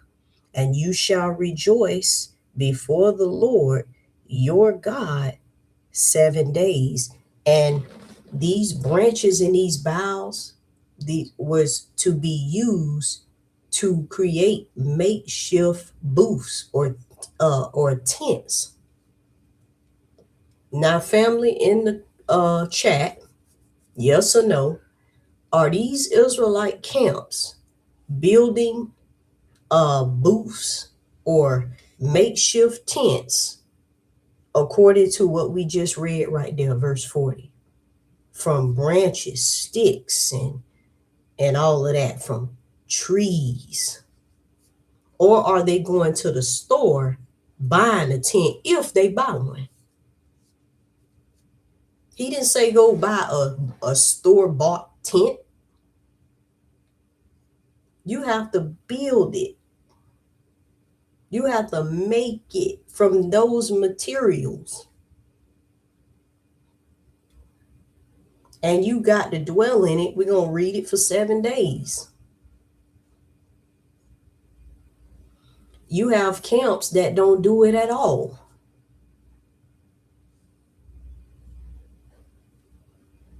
They still be in their house. They still be living in their houses, in their apartments, talking about they're keeping the Feast of Tabernacles. Or they are meeting at some building they rented out to keep the feast. That ain't what God said do. What is that called? A transgression. These are laws that these lawkeepers are neglected to do. Verse 41, and you shall keep it a feast unto the Lord 7 days in the year. It shall be a statute forever in your generations. Where is the forever Israelites at? Who always throwing that up in people's face? It say keep it forever. What it say forever? But then when it comes to this, they don't want to do it though. I thought it said forever. So if forever mean forever, like you said, get to building these booths. That's law. You think God's suggesting it? That's when they'll jump over to Jesus again, because they don't want to build the booths. They read this law, they know what it say, but they don't want to do it. So that's when they go use Jesus. See, Jesus, these booths, they represented the children of Israel, because they the temple of God. Oh, once again, Jesus is everything now, huh? You sound just like the Christians you talk about. No, so you Israelites who depend on the law, this got to be done. You think God playing? This ain't animal sacrifice. If Jesus came to do his part, why are you slacking in your part?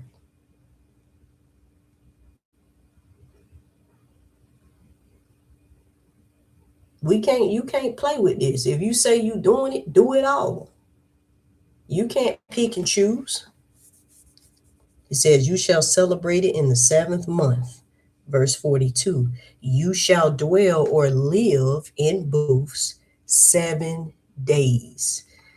All that are Israelites born shall dwell in booths. And according to the forever Israelites, you need to be doing this. You have to live in these makeshift tents for 7 days. You better not step foot in your house.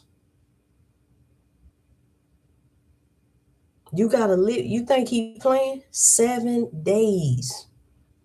He ain't talking about you come to the tent and you just be in there for a little while and then you go back inside when you get hot or whatever. So, no. Or the bugs come out and they start biting you up.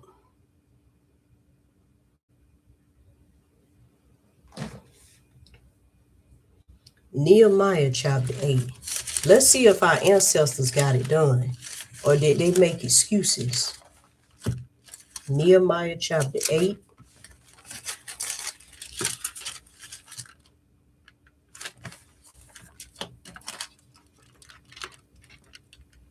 I mean, those of you who depend on the law, you got to be real with yourself. You got to be humble yourself. You're not doing this and you know this. Nehemiah chapter 8, verses 14 through 16.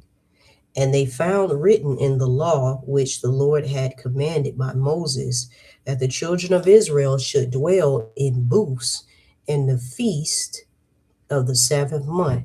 So guess what? The priests, they found the same thing I just read over in Leviticus. They found that written. So what did they do? Did they make excuses and say, oh, we just came out of captivity, or oh, we don't have the material to build it, or we ain't got to worry about keeping that? What did they do? Let's see. And that they should publish and proclaim in all their cities and in Jerusalem, saying, go forth unto the mount and fetch olive branches and pine branches and myrtle branches and palm branches and branches of thick trees to what? To make booths, as it is written. They didn't say, look, go to Walmart. We're going to just go buy some tents. We're going to buy some booths.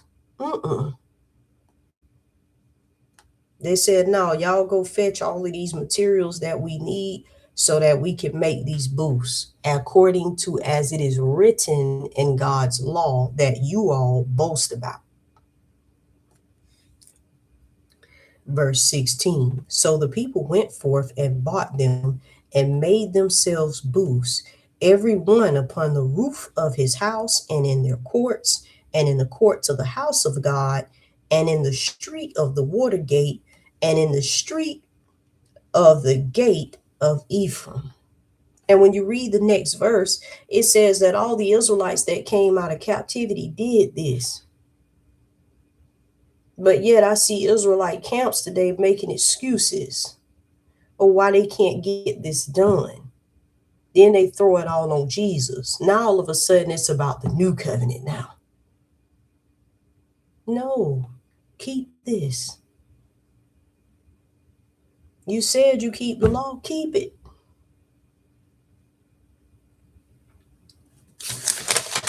Now, family, the new moon, and then I'm going to stop after this, and then I'll pick it up with part 2 next week, Lord's will. But let's look at the new moon, because the new moon definitely gets neglected.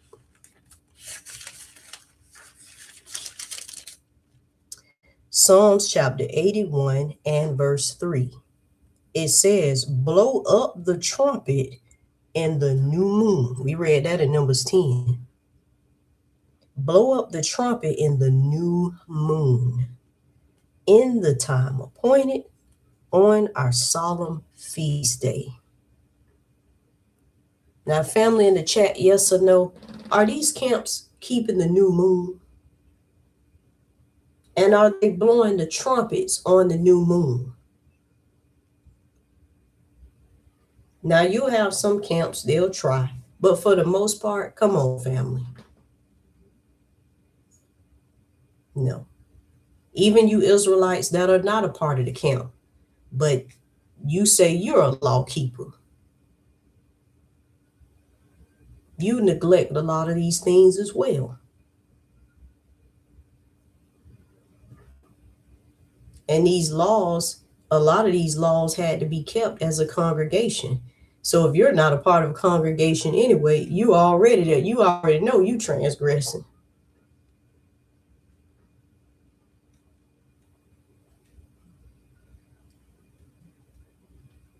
No, family, they're not keeping the new moon. So imagine that they will judge you about a feast day you not keeping. They judge their brothers and sisters. Oh, they don't keep tabernacles. They ain't keeping Pentecost. They ain't keeping atonement. But you're not keeping the new moon. What is that? It's a sin.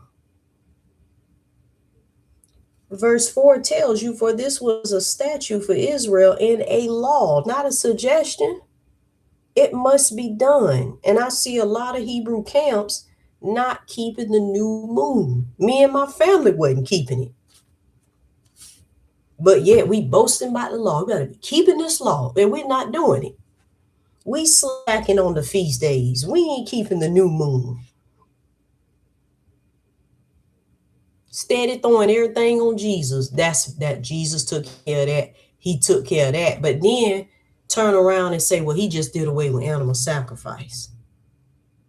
But then when I'm listening to your teachings, just like me and my family, we also was guilty. But then you say one thing, but then your teachings are showing that you in fact know that Jesus did more than just do away with animal sacrifice. You just don't recognize that's what you're saying. Because you don't say it bluntly. You don't say it, you're not conscious of that. That's what you're saying.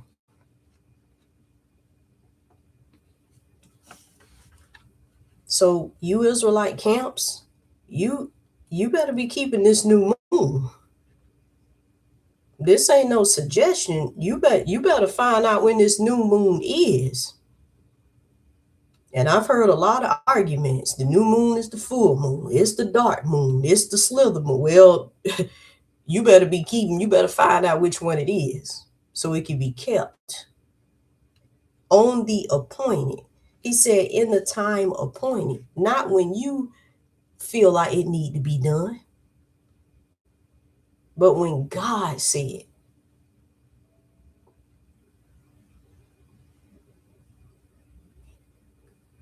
Now all of a sudden, because a lawkeeper throw that up. See, we keep the law. It say God is the same day. He's the same today, yesterday, and forever. What that means? So that means nothing changes, not even the law, except the parts I don't want to do. Come on now. Let's go to 1 Samuel chapter 20. That's why I tell y'all Israelites, those of y'all who believe in Jesus, don't take these Israelites serious that boast about the law. All they do is boast and judge others, accusing them of doing or not doing things they be doing or not be doing. What they say when you pointing one finger, three pointing back at you. 1 Samuel chapter 20 and verse 18. It says, Then Jonathan said to David, Tomorrow is the new moon, and thou shalt be missed, because thy seat will be empty. And a lot of you all are missed, and your seats are empty because you have not appeared before the Lord to keep the new moon.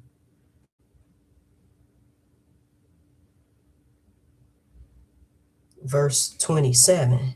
And it came to pass on the morrow, which was the second day of the month, that David's place was empty.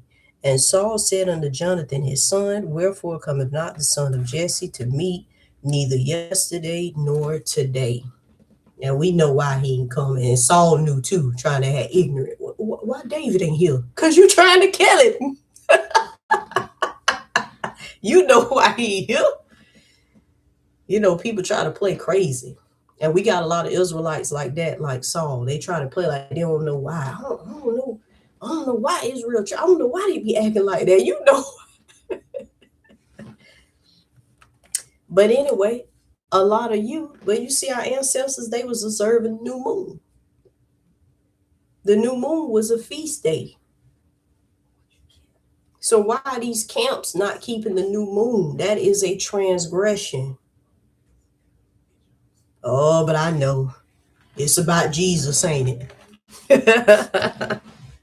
Oh, you can see now. Now you starting to understand the gospel now. Now you getting enlightenment all of a sudden because you don't want to keep this law. Amos chapter 8 and verse 5.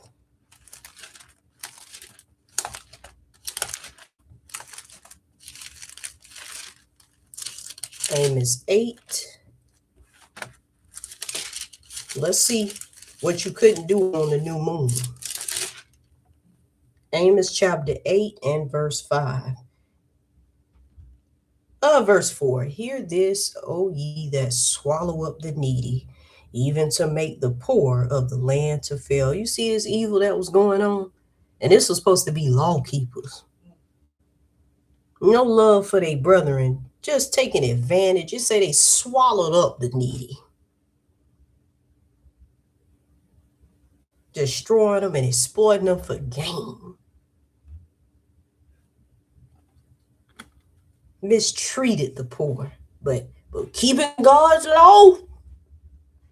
How do we know they were law keepers that were doing this? Verse 5 saying, when will the new moon be gone? Wait a minute, new moon? When will the new moon be gone that we may sell corn? So on the new moon, you treat it like a Sabbath. You can't be buying and selling.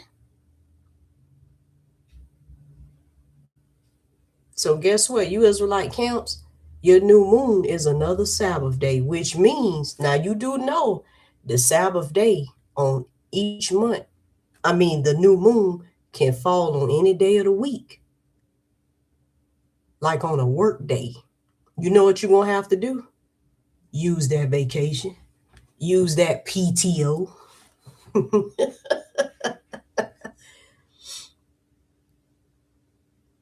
And once you use up your vacation, your PTO, on some of a lot of it gonna be used up on them feast days if it fall on a work day. But then now you got the new moon, you got to add PTO.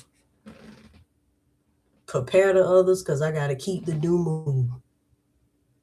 Y'all think God planned? You think he suggested this?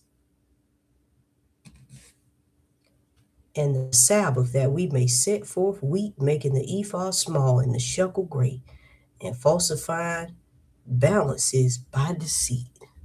These were law keepers doing this. They were giving God's law, and look what they were doing. They missed the whole point of the law, which is what the new covenant is teaching us. That the old covenant was about love. That's it.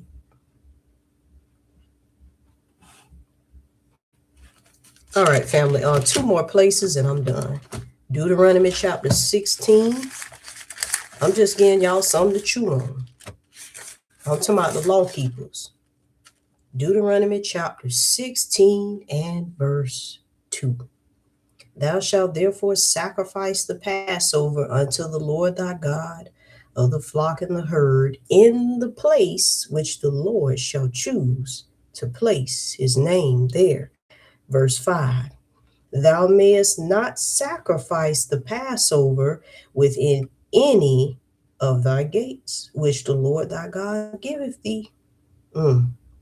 But at the place which the Lord thy God shall choose to place his name in, there thou shalt sacrifice the Passover at even, at the going down of the sun, at the season that thou camest forth out of Egypt. You know what he's saying?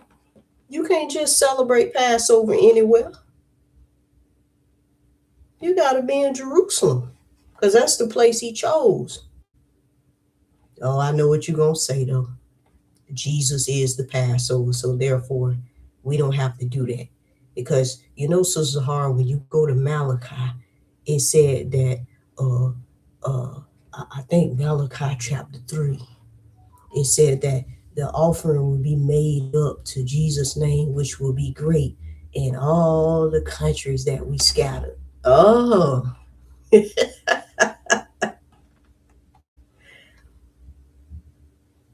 But what you don't understand, that's why I'm just saying there's a difference between the old and new covenant, because the new covenant, that is different from the old. So you can't apply what's meant for the new covenant into the old covenant.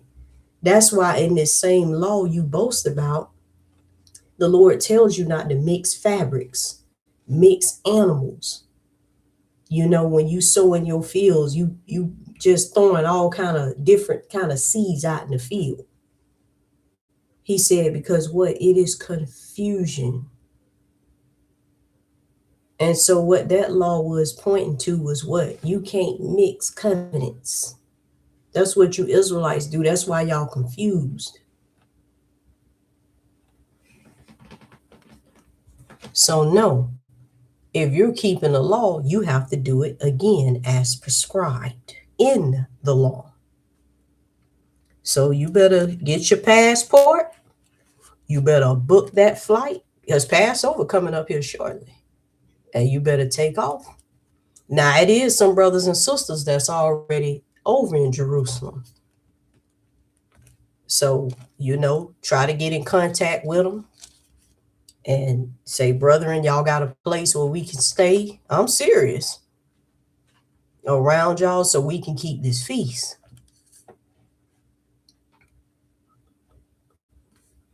Verse 9, 7 weeks shall thy number unto thee. And the reason why I'm saying go to the land is because what? We got examples of our fathers in Acts chapter 2. They went to Jerusalem. They didn't make excuses. They went. They left from all the nations they were scattered in, and they took the pilgrimage. They went. They didn't say, oh, well, we scattered. We can't go. No. Yeah, that's right. You Israelites, y'all like to go on cruises. I know Israelite camps that travel. It's one big camp. That's all they do is travel to go preach to Israel that's scattered. Well, if you can do that, surely you can go to the land of Jerusalem and fulfill this. Oh, it's about Jesus. He did it all for me. Oh. Now the Lord did it all now, huh? Verse 9, 7 weeks shall thou number unto thee. Begin to number the 7 weeks from such time as thou beginnest to put the sickle to the corn.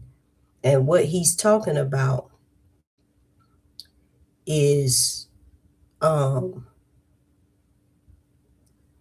believe after the Pentecost, right? So the Feast of Weeks, you can't even kick that off until you put the sickle to the corn. So you ain't even talking about keeping no feast until you reap down those harvests of your fields. But you Israelites are just jumping up, keeping a feast. And you're negligent to do all of these things God said do.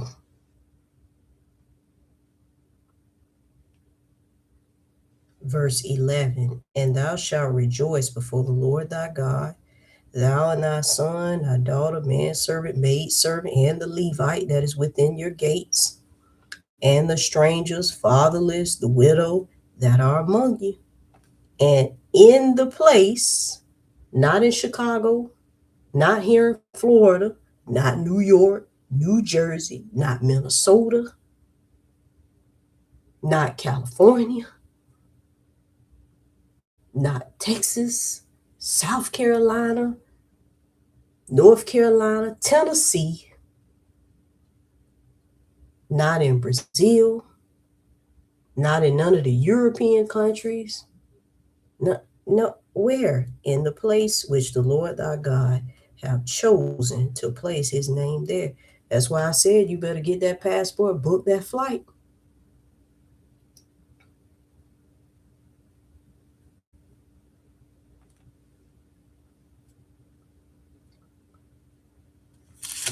Verse 16. 3 times. Now watch this. This is, you got to do this. Watch what our great God commands. 3 times in a year shall all males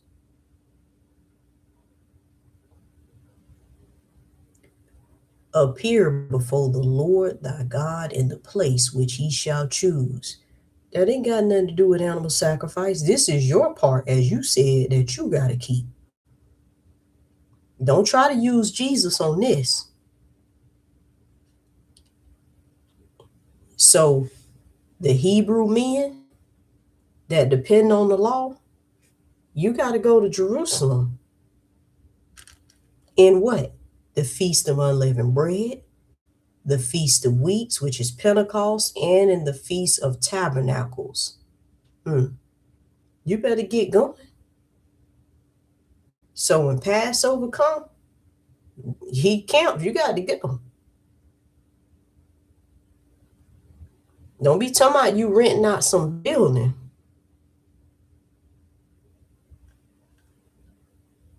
You renting out Caesar's palace, some amphitheater or some place. No, that ain't. The Lord didn't say. Did the Lord say rent out a building? Family, yes or no in the chat. Did he say rent out a building and charge your brothers and sisters to come to the feast? Make them pay for their garments on top of that. And if they have to travel, make them pay for their flight or their travel there, or for them to stay in a hotel or whatever. And that's sad that the leadership don't even cover that. You got to pay for it. And then you got to pay to get in the door. Then you got to pay for the food. I don't see that nowhere here in this script.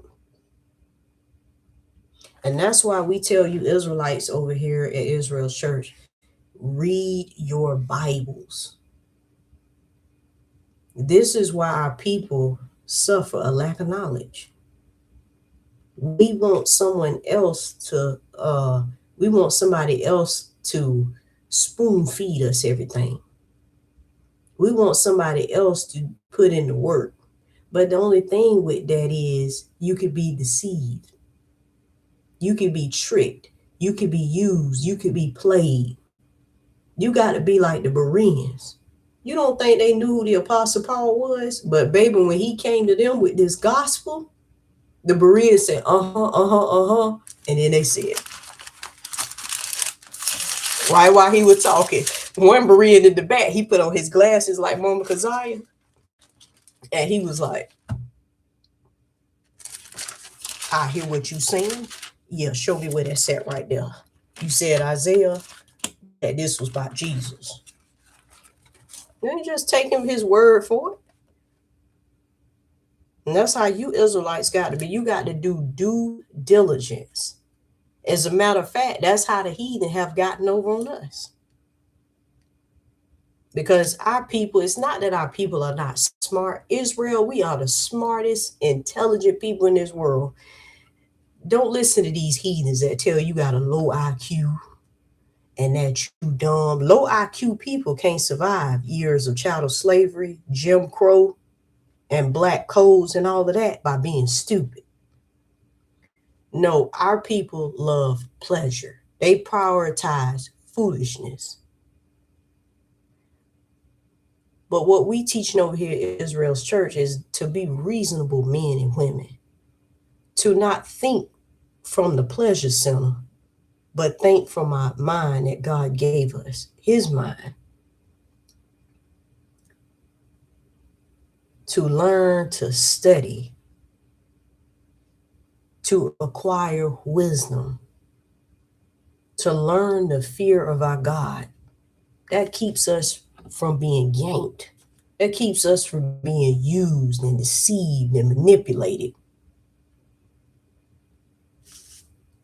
And so guess what? Your teachers, they take advantage of your ignorance. They use you. That's why for so long I watch, and it'd be sad, just to see these camp leaders just take advantage of the people. But then the people love it so because they like doing evil. And they be knowing the leader is a crook. But because he let them do what they want to do, they don't mind being used. But that's why we at the what? The bottom. But our God says, if you want to be a God like me, you got to come up higher. Which means what? You may have to leave behind your camps, your churches, your old friends, family. That don't mean you're doing wrong. You gotta do nobody wrong when you partner with them. But hey, I'm going up higher. I'm focused on heavenly things.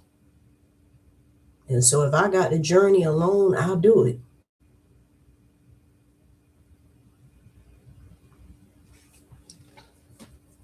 Because there are a lot of Israelites, man, they're just religious. They don't really love God. They're playing dress up. For them, it's something to do. Some of these camps, it's just a game for them. They just want to be a part of something. You know, down here in Florida, we say it just be I be on the scene. That's some of these Israelites. I just want to be on the scene. I just want to be there so if history is made, I can say I was there.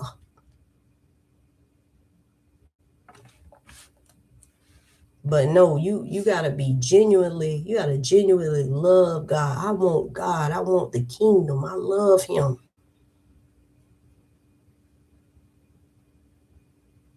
I'm not doing this for some man. I'm not doing this for fame, for respect. No, I count all that stuff, like Paul said, loss for Christ. Okay.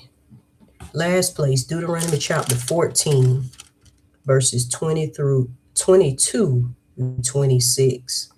Because it said that the men are supposed to go up 3 times out of the year for those specific feasts, and that they should not appear before the Lord empty. So when you men go up to Jerusalem, you have to bring this, what we finna read. Deuteronomy 14, verse 22. Thou shalt truly tithe all the increase of thy seed, that the field bringeth forth year by year. This ain't animal sacrifice. And thou shalt eat before the Lord thy God in the place which he shall choose to place his name there, the tithe of the corn, the wine, your oil, the firstlings of your herds and of your flocks, that thou mayest learn to fear the Lord your God always. And he do mean fear. Don't let these preachers fool you. He don't mean fear. He mean just kind of respect him. No, he mean fear because you know what he can do. But anyway, so you Israelite men, not only do you have to go up, because you say you keep the law, so not only do you have to go to Jerusalem 3 times out the year for the feast, you have to also show up with these tithes, because these tithes that you're bringing is the food for the feast. And also it is to take care of the Levites so they could put it in their storehouses.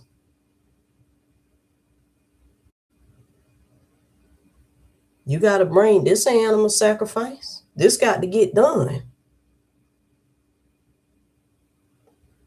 Verse 24. And if the way be too long for thee, so that thou art not able to carry it, or if the place be too far from thee, and we are far from that place. We are far from Jerusalem. Watch what he says. When the Lord thy God have blessed thee, verse 25, then you shall turn it unto money and bind up the money. So you're going to sell it wherever you at. So you're going to have to grow this food. Y'all think the Lord playing. And you're going to sell this food and you're going to get the money from what you sold. And bind up the money in your hand and shall go into the place which the Lord thy God shall choose. So you still ain't got no excuse. You got to go. And you got to go with this money. Yes or no, family in the chat? Do y'all see Israelites doing that? Y'all see them bringing their tithes to Jerusalem? Y'all see the Israelites that's here in the States? Do y'all see them taking the tithes of what they've grown from their land and exchanging it for money and headed to Jerusalem? Because I don't.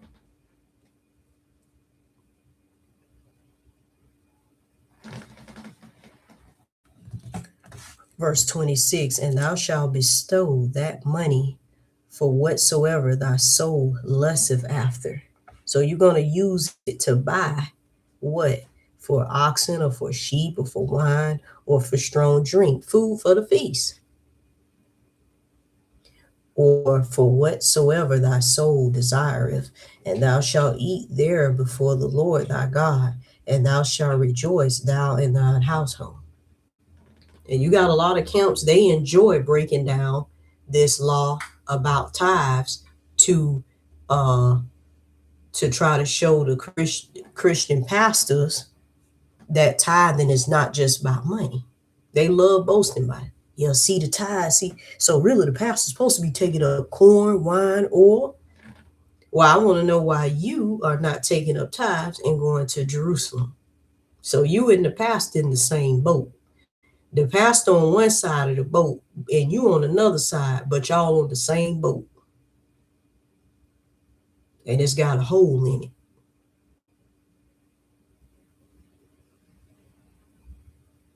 Again, I'm gonna stop right there, family. But again, why am I making these lessons? To make fun of the camps, make fun of the brothers and sisters, make them feel stupid, belittle them, balk. Am I doing it so y'all can go over there and bother them? No. I'm just doing this lesson so those that have ears to hear can humble themselves. Now I read some of the laws, and I'm gonna read more, Lord willing, next week, that are being neglected by these law keepers. But read for yourself. I mean, really look at this law. If you say animal sacrifice is over, okay, don't worry about that. But everywhere else, look at it and ask yourself, be honest. Am I doing this? As a congregation, are we doing this? Because if you're not, that's a sin according to the law. Don't turn to Jesus, because that's second covenant. So, all right, family, I'm going to stop right there. I hope you all got understanding. I give all praises to the Most High for allowing me to rise up before you all again and bring forth this lesson. I pray you all will enjoy your night. And Lord willing, I will see y'all. Well, y'all at least hear from me, but I'll see y'all in the chat and everything for the lesson on tomorrow. All right. So let us continue to serve the Most High, and let's put our complete faith in Jesus. Complete faith. Christ is enough. And as for me and my house, as Joshua said, we will serve the Lord. All right, family. So with that said, I will say shalom.